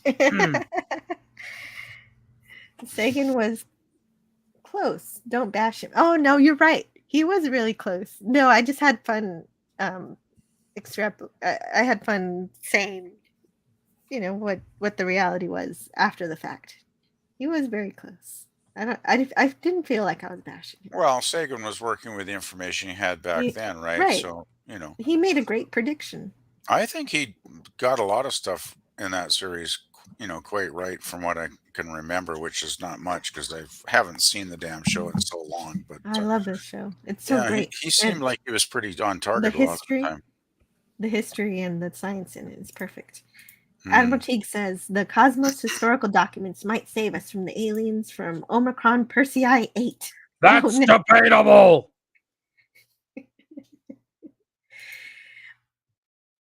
Mark Harkness says Spock told Uhura Vulcan has no moon. Of course, we saw 1 or 2 in Star Trek The Motion Picture. Wonder why Spock would tell a bald-faced lie. But then later on in the most recent cut, the most recent director's edition, they removed the moons to match what Spock told Uhura. And I don't want to be misquoted because I don't know the exact facts of the situation, but apparently it was explained as to what those celestial bodies were, if not moons, because there was some attempt at reconciliation between what Spock said in that episode and the film. But there was a novel that said something in regards to it being just another planet in the Vulcan solar system that had an unusually close orbit that in that particular time, and that's why Collinear. If you are referring to the Collinear discipline, Doctor, you are correct. That's cool. I never heard about that. Is that canon or just no? It's beta canon. It's beta canon. Oh, cool. Okay. Canadian Spider-Man says over 5,000 exoplanets. Cool. Do any of them have green alien women? 5 of them do. Captain Infinity says if more people paid attention to Sagan and Cosmos, the myth about Columbus would finally expire. Yes. Agreed. There are more flat earthers today than in 1491. That's unfortunate. That's very unfortunate. But it's true just because of population and Yeah, it's kind of sad how kind of ignorance seems to be so popular these days, so to speak. Mark Harkness says that's because there's no longer a penalty for being an idiot. Seems to be encouraged, actually, from what I've seen a lot of the times in the world. Captain Infinity says, or be like Galileo and be the first to get new information. And Franco Walker says, even the ancient Greeks knew the earth is round. That's right. Bring back the penalties. I agree. The penalty box, like Q has. Is that's the bridge when Tasha gets all horny for Picard? Was she getting horny for Picard? Rewatch that episode and ask yourself how inappropriate that was. I don't. She also about her childhood. No, but she says some stuff in there. It's like if I didn't have this rank, and if you didn't have that rank, and oh my, and there is some like I think things are weird, but just rewatch it again to get Wesley stabbed through the chest. Like that's also worth the price of admission. Definitely, you convinced me.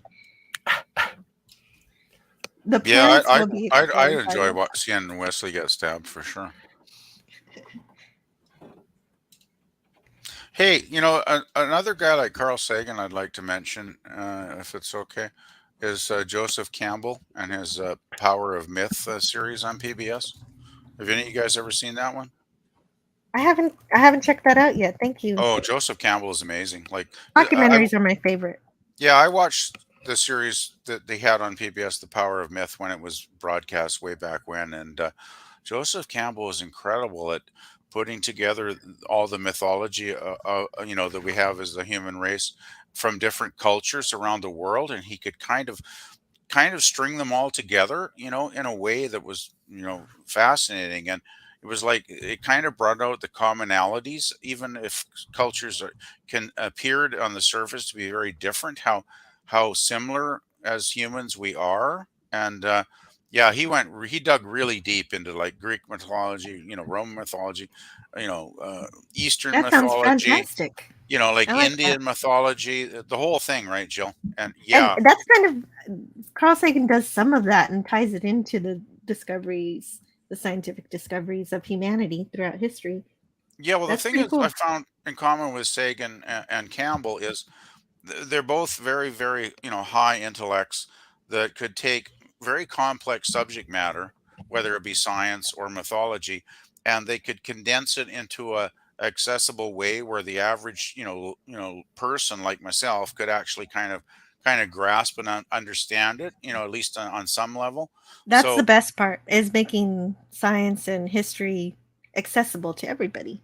They're very, very great educators, both of them, and I hold both of those guys in very high esteem. I think they did really incredible work during their lifetimes. Mark Harkness says Gliese 581c is a super Earth exoplanet about 20 light years away. So super Earth just means that it's much bigger than Earth. With a similar thin variable gas atmosphere and composites, iron composites in the surface. Iron composites on the surface. You know, I wonder about the technology limits, though. Like, I know all through our history as humans, we've always thought we could never do this and never do that, and you know, you go back thousands of years. I mean, you know, people never thought we'd achieve, you know, flight, for instance. Um, you know, I remember when, you know, they first invented, you know, railroads you know, the trains started to become a thing. You know, they predicted if anybody went over 85 miles an hour, they'd be dead because, you know, they couldn't survive, you know, that speed, you know, all these kind of things I've read about over the years. And we always seem to think, oh, we have these limitations we can never surpass. And then they'll do things like break the sound barrier, for instance. And so I'm thinking, you know, even though we don't think now that we're going to be able to ever achieve warp drive, I mean, think about it. I mean, maybe in the 23rd century, we might be getting close to something like that. It's going to take a long time, no I doubt, would if have we to ever do. do. But I think we I would- always think we can do less than we can ultimately do down many years from now. That's just my point. I would have to do like just a video essay or a stream of like a tinkering with Tony episode about what is available to us and how we could probably bridge that gap. Well, You that would know, be I good. mean, because the asteroid field does have a lot of deposits in it that would aid our development of certain technologies that would be absolutely required. So we Wow. would have to, at the very least, learn how to safely reach the asteroid field and conveniently, and you So know, be able mining to the afford asteroid. it Wow, and start bringing it home. I mean, there's one theory that'd be of cool. going and getting Pallas, which is an asteroid that is laced with palladium, which is a necessary component for the platinum palladium cold fusion reactor. And you know, and it would have Wow. enough palladium to experiment with and to tinker with, and the effort would be to bring it back towards Earth and put it into a high altitude orbit so that it would be more affordable to go up there, mine, refine, and bring it back down, or bring it back down and have it Oh, refined on the surface. There's a lot of things. There's a lot of wow. notes that I've gathered on the situation. I might actually turn that into a stream at some That point. would be great. I really wish That's you would, Tony Tony. bringing back. That's helping us bring everything back into reality. Because if you want to achieve space travel, you've got to start where you are. You got to start at home. And if there is one science fiction series I do need to watch, it's The Expanse, because that Mhm. that Yeah, me too. that I reflects still that haven't watched that. concept that our first steps are going to be in our own backyard, And I keep hearing exploring. such high praise about that show. I've really got to check it out. I really should. Well, But I just I would love you to do a stream like that, Tony. Like, I mean, I'm as total ignoramus on this kind of stuff. Tony, you've obviously done very deep research on this subject, and yeah, you man, know, I'm I'm impressed. very impressed by your knowledge, man. I got to say, and you know, any stream you'd want to do, any way I could increase my knowledge of this subject, I would definitely be Well, I guess I'm open gonna have to. to bring back tinkering with Tony. I'm just gonna have to pick a day. Sure, that'd be Um, great.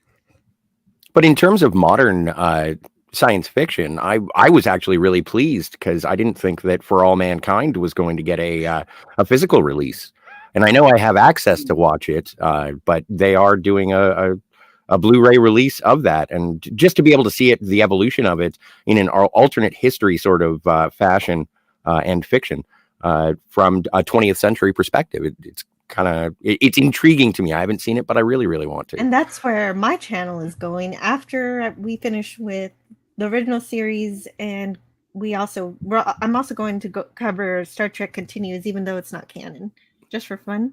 Yeah, Oh, okay. I'm going to watch For All Mankind. super looking forward to that. Oh, For All Mankind's amazing. I But love concepts in that. But Tony, I definitely look forward to your series about how we're going to create the first generational spaceships with the materials in our asteroid belt. That's going to be fun. It's going to Yeah, be well- laden and laced with numbers that a lot of people are going to go, "Rrr," but I'm going to try my best. One of the hardest things to do whenever you're basically an armchair scientist, you're not really of any official station, is to try to not sound like you're just reading from an article, but explain it in layman's terms. You know, like how in Star Trek they do technobabble, and then somebody will make it a very practical application that explains the same thing. I'm going to have Yes. to really practice that and make sure Yeah. that Definitely. whatever messages I get across are loud and clear. You're going to And have make to it channel fun. your inner Carl Sagan, so to speak. Yeah. Captain Infinity says, I hope it has a moon. So Captain Infinity hopes that Vulcan has a moon. It is a really good topic, and I love it. And I'm going to do my own research on it, but I need more information. Canadian Spider-Man. Yeah. The thing is, it's great to think about all these other, Earth-type planets out there, but unless there's any possibility we'll ever achieve, a way to get there, it's kind of less exciting. I mean, if we could actually think about actually traveling to these worlds someday, that would be very exciting. I mean, I'll be long gone, and so will we all. But still, it's even if it's centuries away, it would be an exciting thing. I agree. Matt G just tipped $1. Thank you, Matt G. And Cardinal Sin said just 2 holes told the ancient Greeks that the Earth was round. Yes, that's right. And Don Lewis says the Earth isn't flat. William Shatner actually went into orbit and can personally attest to that. Yes, he did. He was up there for a couple of minutes. And while everybody was floating around, he was actually taking a look. Mm-hmm. Yeah. Bless good for Bill. him.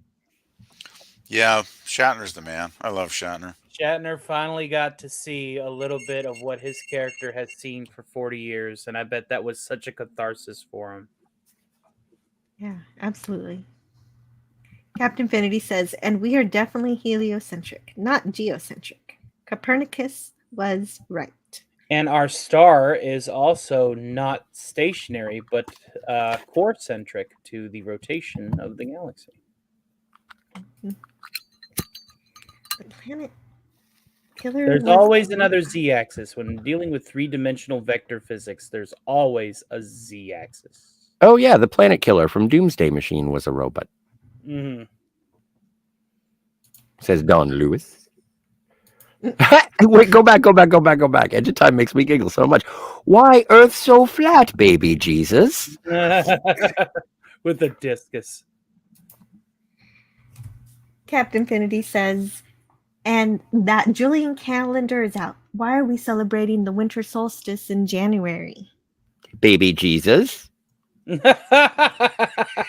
Don Lewis says Carl Sagan's Cosmos was endlessly fascinating. And baby Jesus. Sorry, I'm gonna add that to everything now. Okay, now go to the theater. No, I'm done.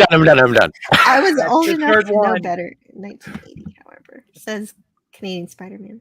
What is it? It's like Mustafa in The Spy Who Shagged Me. Damn it, 3 times. That's right. The rule of threes applies here, sir.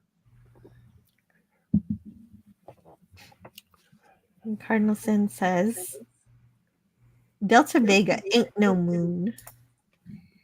And Captain Infinity says that's why I brought it up yesterday. They need to keep the moon and change Spock's dialogue. Don Lewis says Vulcan has a sister planet to cut, or so it is said in the novel Spock's World. Thank you, Don. That's probably what I was referring to. Admiral Teague says Star Trek 2009 is not a science lesson or a very good movie, which he's quoting himself.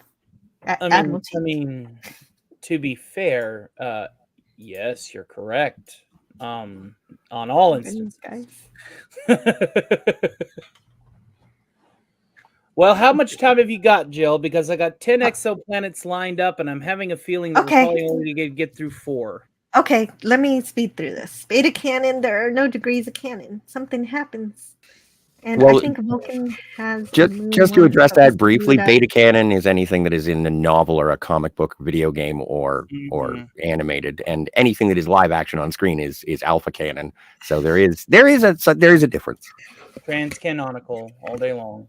Yeah, funny how writers are snatching onto exoplanets but forgetting how gravity works. They think a planet 6 times Earth has 1/6 the density to produce a 1g surface of gravity. Okay. Those vary. Gravitational fields would vary depending on, again, density, volume, relationships with other celestial bodies nearby and far. That's a whole other video in itself if I were to cover that. Jesus. Yeah. The world, Yeah, the universe is a complex thing. Little Scotty says, to clarify, the upper atmosphere of Venus is not extremely hot. Use floating stations in the atmosphere to explore Venus. The Russians sent a probe to Venus, and Several, and they've actually is the only photographic evidence of the surface. Nice job to the Russians then. and when they landed, they thought they found life, but what they actually had photographed was the lens cap of the camera, which is kind of hilarious. That is funny because it's melting, and so it looks like it's moving. Yeah, that's the typical Soviet reaction right there. Oh, we did it! Wait, we find life too. No, wait. Hang on a second. Why does it say Nikon? They didn't have enough oxygen at the time. There you go. And to answer Spidey's chat, yes, we will definitely be in talks on that. And if you're ever bored and want to hang out with me on Sunday as well, by all means, brother, just ask for a link. Same goes for everybody here. Obviously, if you're ever bored on Sunday, I do run a long party stream, just wind down. But you're right. We got to get to the exoplanets that you got for us. Yes, we do. There's a guy in Mexico who's working on warp drive, and yeah, go for it. All right. Well, we can start with because I believe that Gileas was not on my list, but it's a super Earth and relatively boring. I have some very exotic exoplanets here, and just to bring a little bit of context into this, Tell me about the galaxy. Well, let's start with our star system, baby steps. Our star system might as well be very much an exoplanetary example because our terrestrial planets are closer to its parent star, for one, which if you look at all of the exoplanets that we've discovered, most of them are hot Jupiters, and that's a term coined for gas giants that are very close to their parent stars. And somehow, some way, we've got Jupiter in the ass end of our own star system just chilling there. And she's gonna go through them. All right. Well, if you want to find pictures of them, check this out. All right, let's go through the first one here. The first planet that I got is HD 189773b. I know these planets are so great. Well, that's easy to remember. HD AC? No, HD 18. Nope, it doesn't find it. Space between that HD. 18977. Yeah, that one right there, 33B. Hooray, we found it. All right, and just take a good artist rendition there. All right, this planet is the one that is 64 light years from Earth. This particular orb of hot putrid death is capable of making it rain glass sideways. Let's see here. Some of the notes that I have here is as it is being spun furiously by the winds blowing at 8,700 kilometers per hour, you would be cut to shreds by glass rain. This planet's delightful blue color is a reflection of its silicate in its atmosphere. Silicate that, when heated by the planet's deathly 1,300 degrees Celsius temperature, forms grains of glass. So there's Pretty not much point in traveling to that planet. Horrifying if you were very, very close. That sounds really scary. And everything you just said corroborated right here. It was found by the Hubble Space Telescope. That's cool. That is a Hubble discovery. Now, a lot of people also don't know this. Most of these exoplanets that we have cataloged are usually named after the systems or telescopes that discovered them. Hey, Tony, I got one quick question. How do they know so much about this planet when it's 64 light years away from us? Okay, well, we'll answer that. Essentially, because I'm curious. As you have refined transitional lensing, they are able to anticipate certain correlations between densities, how light reflects off of it, and they have a chart that they basically use as a tic-tac-toe or a checklist and go, okay, is this a greenish world? Okay, does it have copper in it? Is copper evident? Is it terrestrial? Is it gaseous? Is there light filtering through it?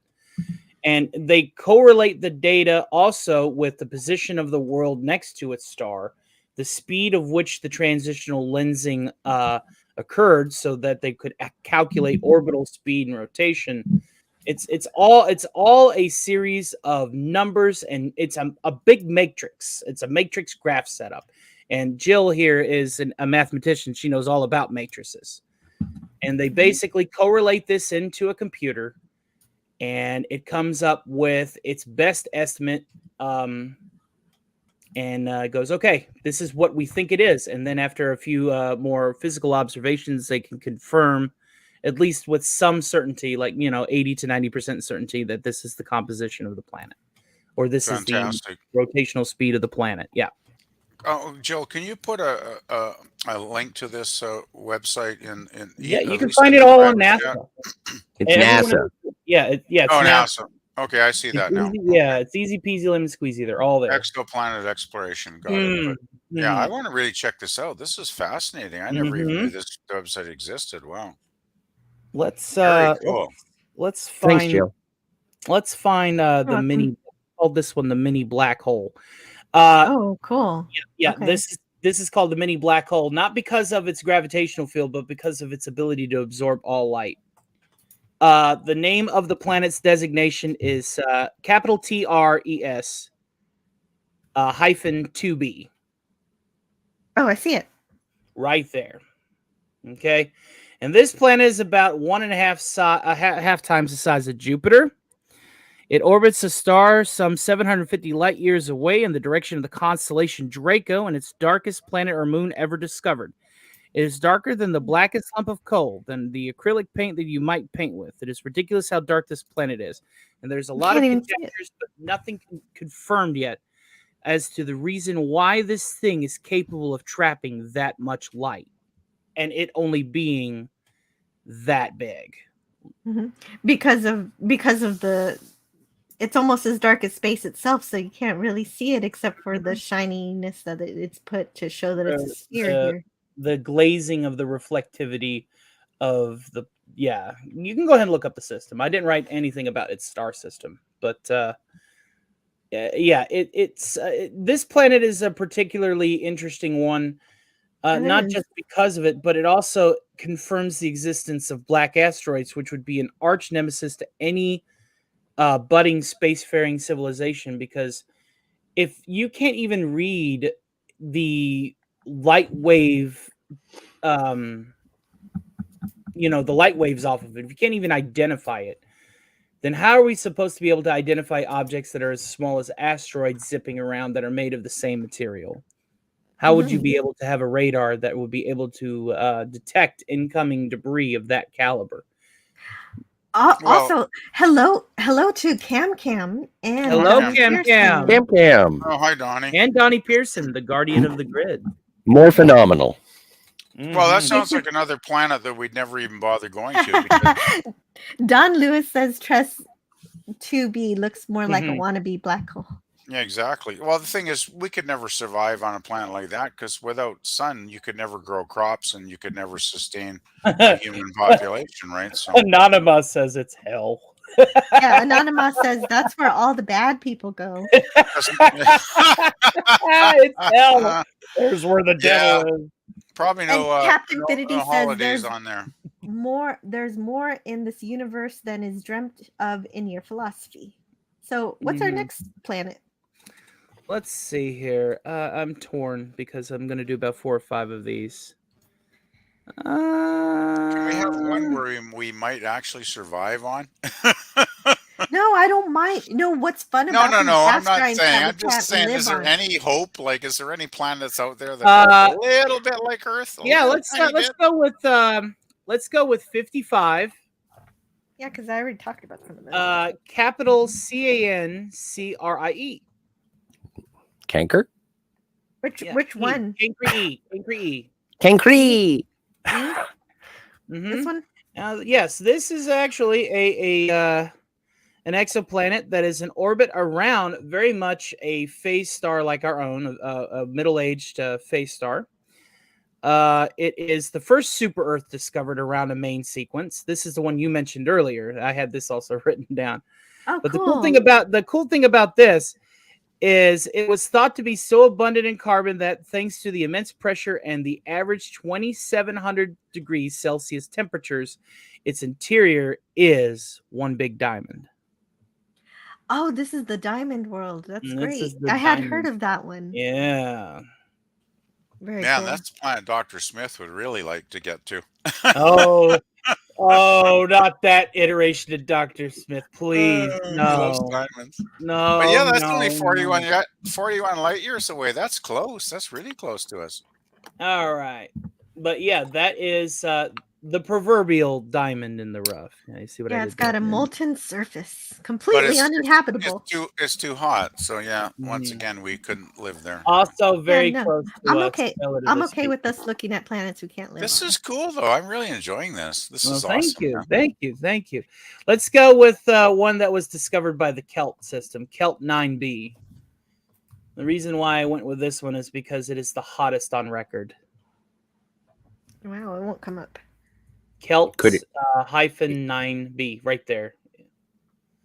His bad boy is a little bit behind 3 Jupiters in size, and it orbits so close to its parent star that its surface sizzles at 4,300 degrees Celsius. Now, for context, that is 700 degrees Celsius colder than the surface of the sun.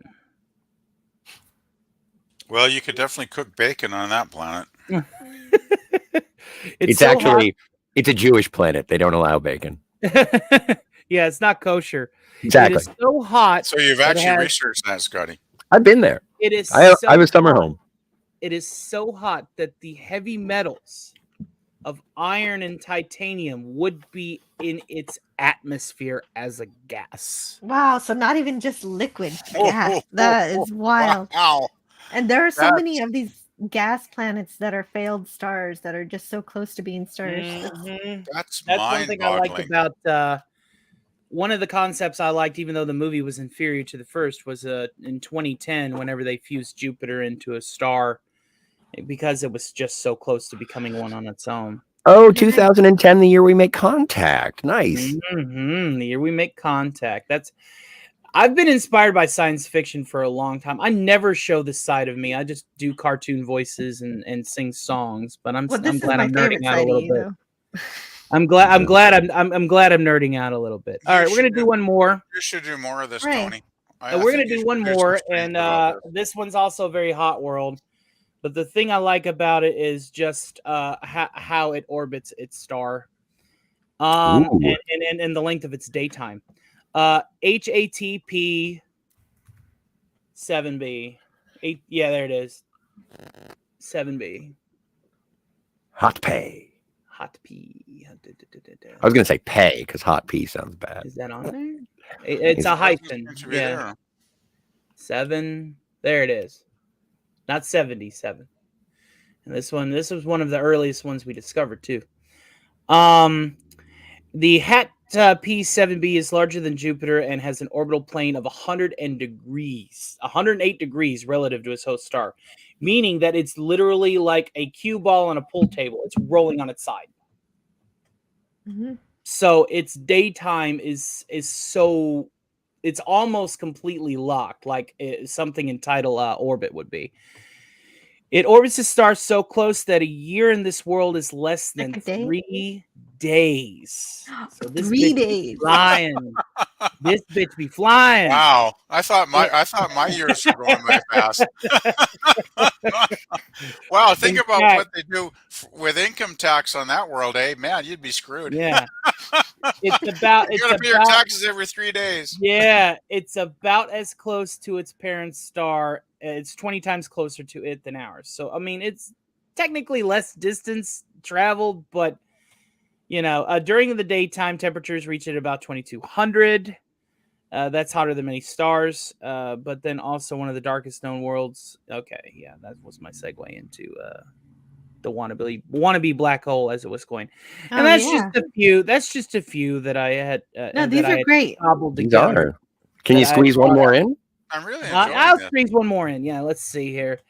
We'll go up to. You're right. We are running out.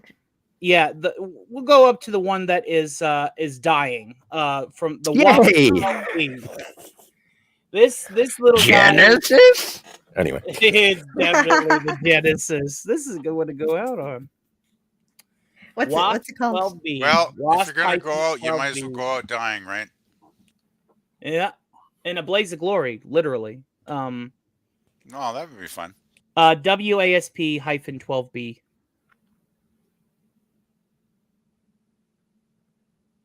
And you take care of yourself, Cam. God bless you. see you, Cam.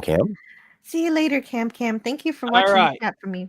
Cam. Tony. It is 3 million or so years from colliding with its parent star. And this little Easter egg's already got a warp to it because it's got enough density to where its own center of gravity is harder on the back, but its star is just dragging it forward, like it's eggifying it, which is really, really cool.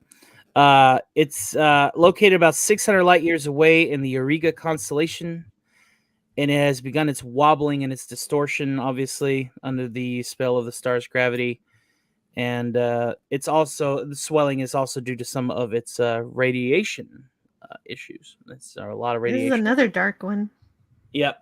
But it's basically being ripped apart. It's like spaghettification in a black hole, but in a much, much, much less because of the zeros. Because of the star's heat. The star's gravity. The planet has enough of its own density to where the back end facing away from the star is more spherical, and the closer end to it is ovoid because the point of the gravitational relationship between the two bodies This is insane. has that sharp of a fulcrum. Yeah. God, this is like TOS, like with some tractor beam insanity going on here. Yeah. Wow. Yeah. This is science fact. This is science. Yeah, that's what makes it so great. It's like this makes, fantasy into reality. Well, actually, really. PvP, the best science fiction comes from learning about real science like this. You take a world like this and then turn it into a fictional story, and then you've got a really fun science fiction story. All right, Yeah, exactly. I'm putting my That's notes why I up. love. That's why I always love TOS so much. You know but that. That's just a little bit of what we've discovered. Long story short is our star system, the take from this is with our heliosphere, with the location of our Oort cloud, with everything just being as thus, we are really lucky enough to be able to witness everything like this right now.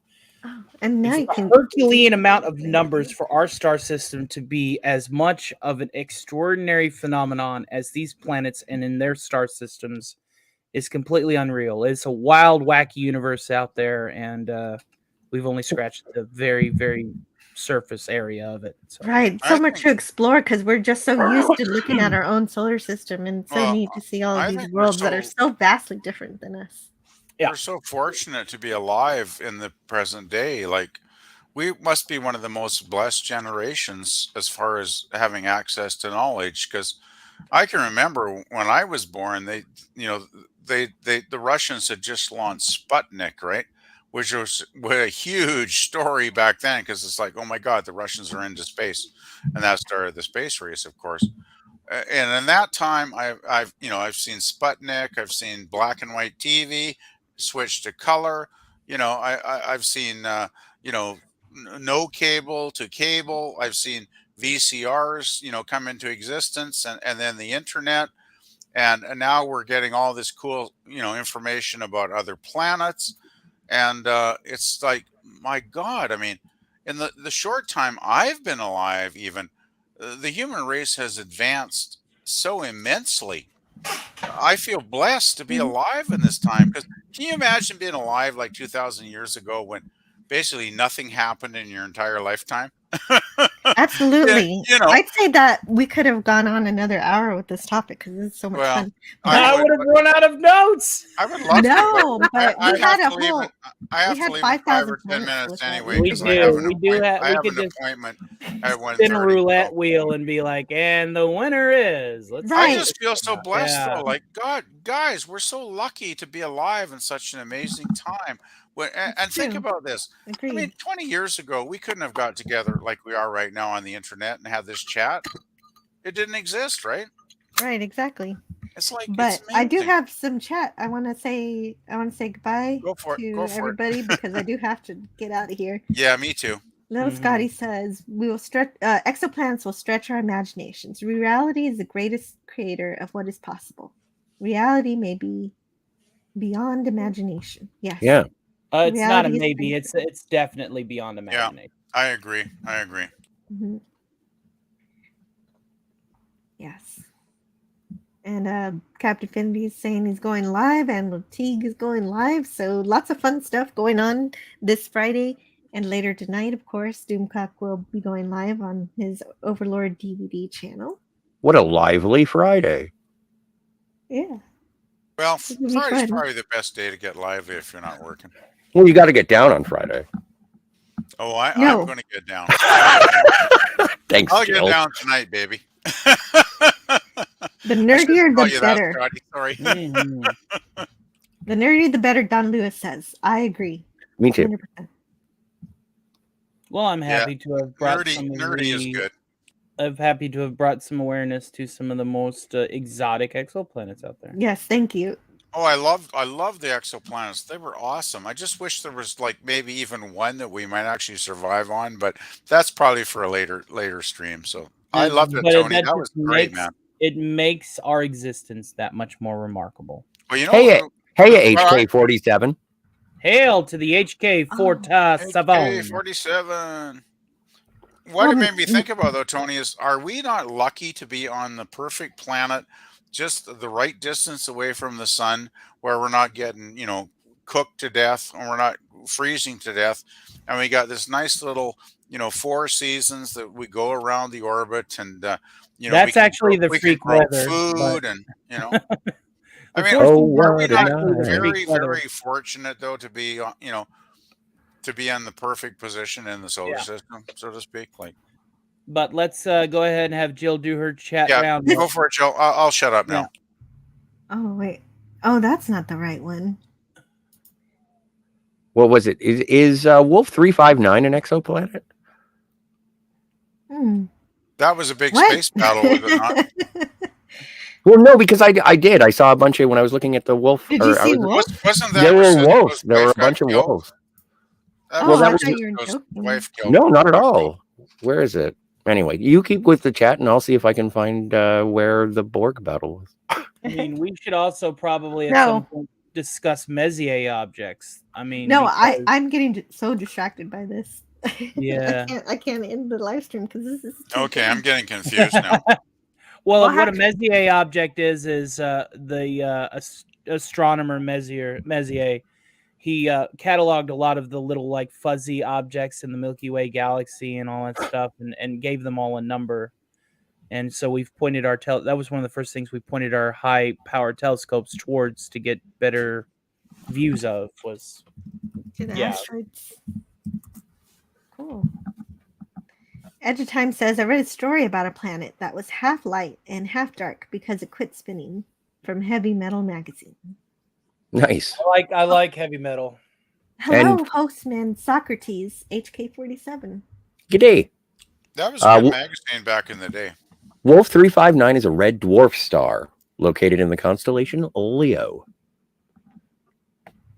What is that? That is the constellation Leo. No, not that. That. Pew pew. Anyway. Canadian Spider-Man. If we do get a stargazing show on there with Cardinal Sin, I'd like to hopefully contribute to that as well. Because now I have reinvigorated my interest to talk about space, the final frontier. The little Scotty's got an interesting comment there if anybody wants to read it.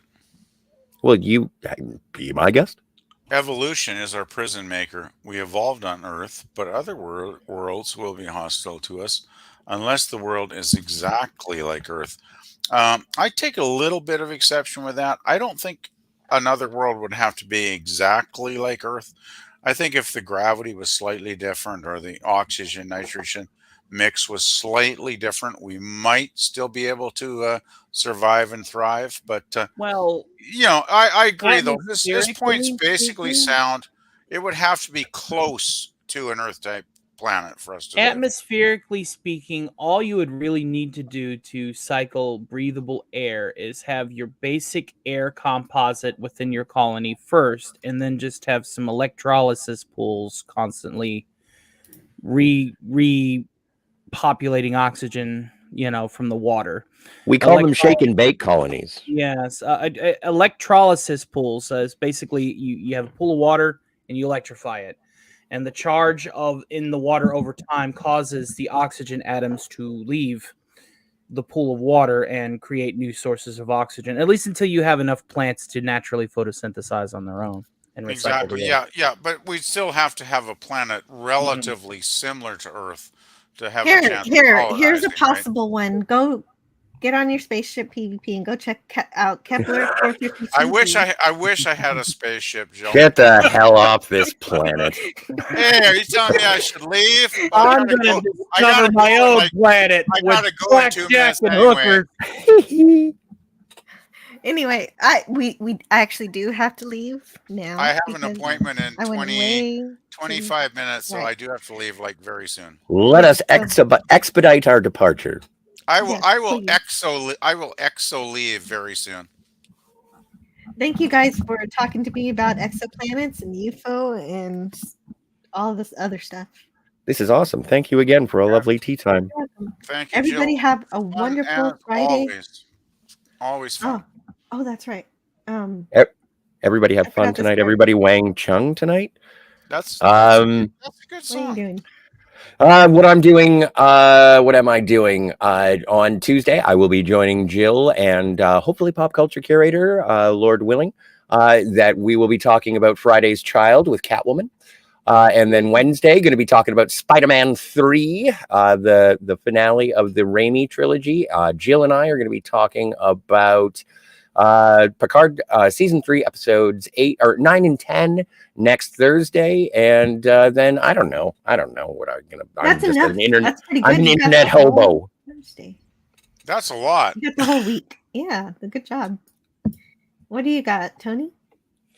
Just the Hangout stream that I'm gonna have on Sunday, where it's not as we do talk about some engineering and science subjects. It just really is a flow of the conversation kind of thing. We do try to keep it a bit funnier at times, but hopefully you can catch me on Live from New York on Sunday.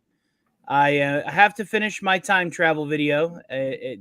Long work weeks and my perfectionism of re-recording a line 100 times to ensure that it's read properly before I put it into the editor is what's delaying that. And then, of course, impromptu, hey, you're talking about exoplanets. I want to be on that stream. Not that that's a bad thing.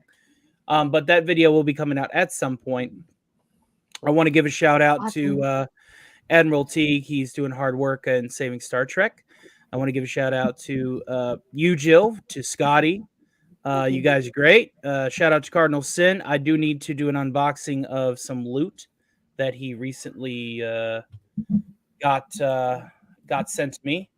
That's exciting. I'll go ahead and I will I'll post this right there. For those of you that are not subscribed, please, I'm trying to get to 200. I am at 167 right now. If I can get to 200 subscribers by the time of, my karaoke stream. I have a karaoke stream coming up that's going to be hosted by, hold on, just a second. Hosted by these guys. This was the #1 requested voice bit from my parties before I even considered coming on YouTube and before Rick and Morty was a thing. So we will be doing a heavy metal karaoke stream on April 30th instead of the regular Live from New York hosted by Death Clock. So I'm not going to do the voices here. Yeah. I'm not going to do those. What the hell was that show called? I haven't Metal seen Apocalypse. that in years. Yep. Sweet. Thank you, Tony. No problemo. What do you got going on, PvP? Well, I'll be probably uploading a few more albums that I love this weekend.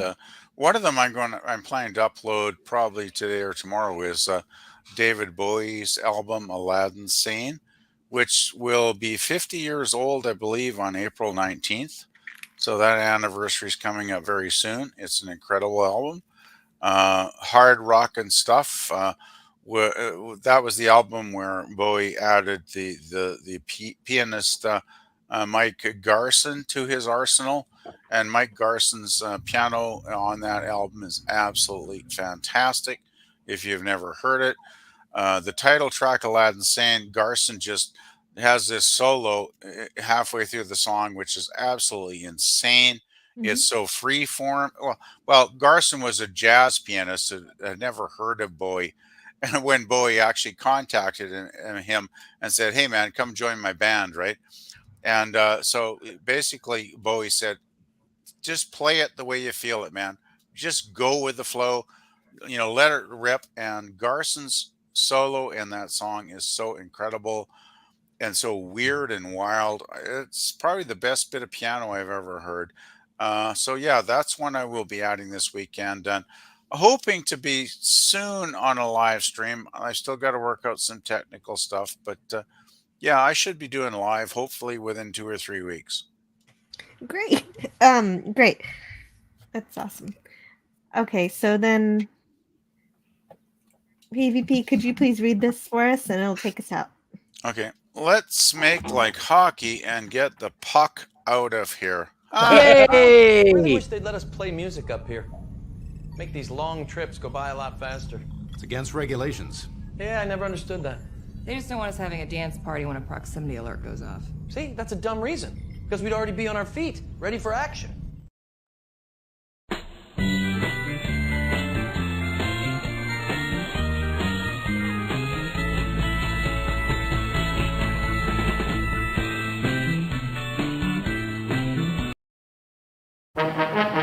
Captain's log, stardate 3498.9. Lieutenant Commander Scott in temporary command. Our inability to reach the landing party is strange. Say to yourself, the child is mine. It's yours.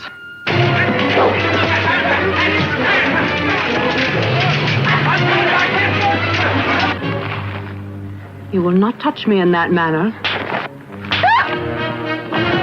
Communicators, weapons.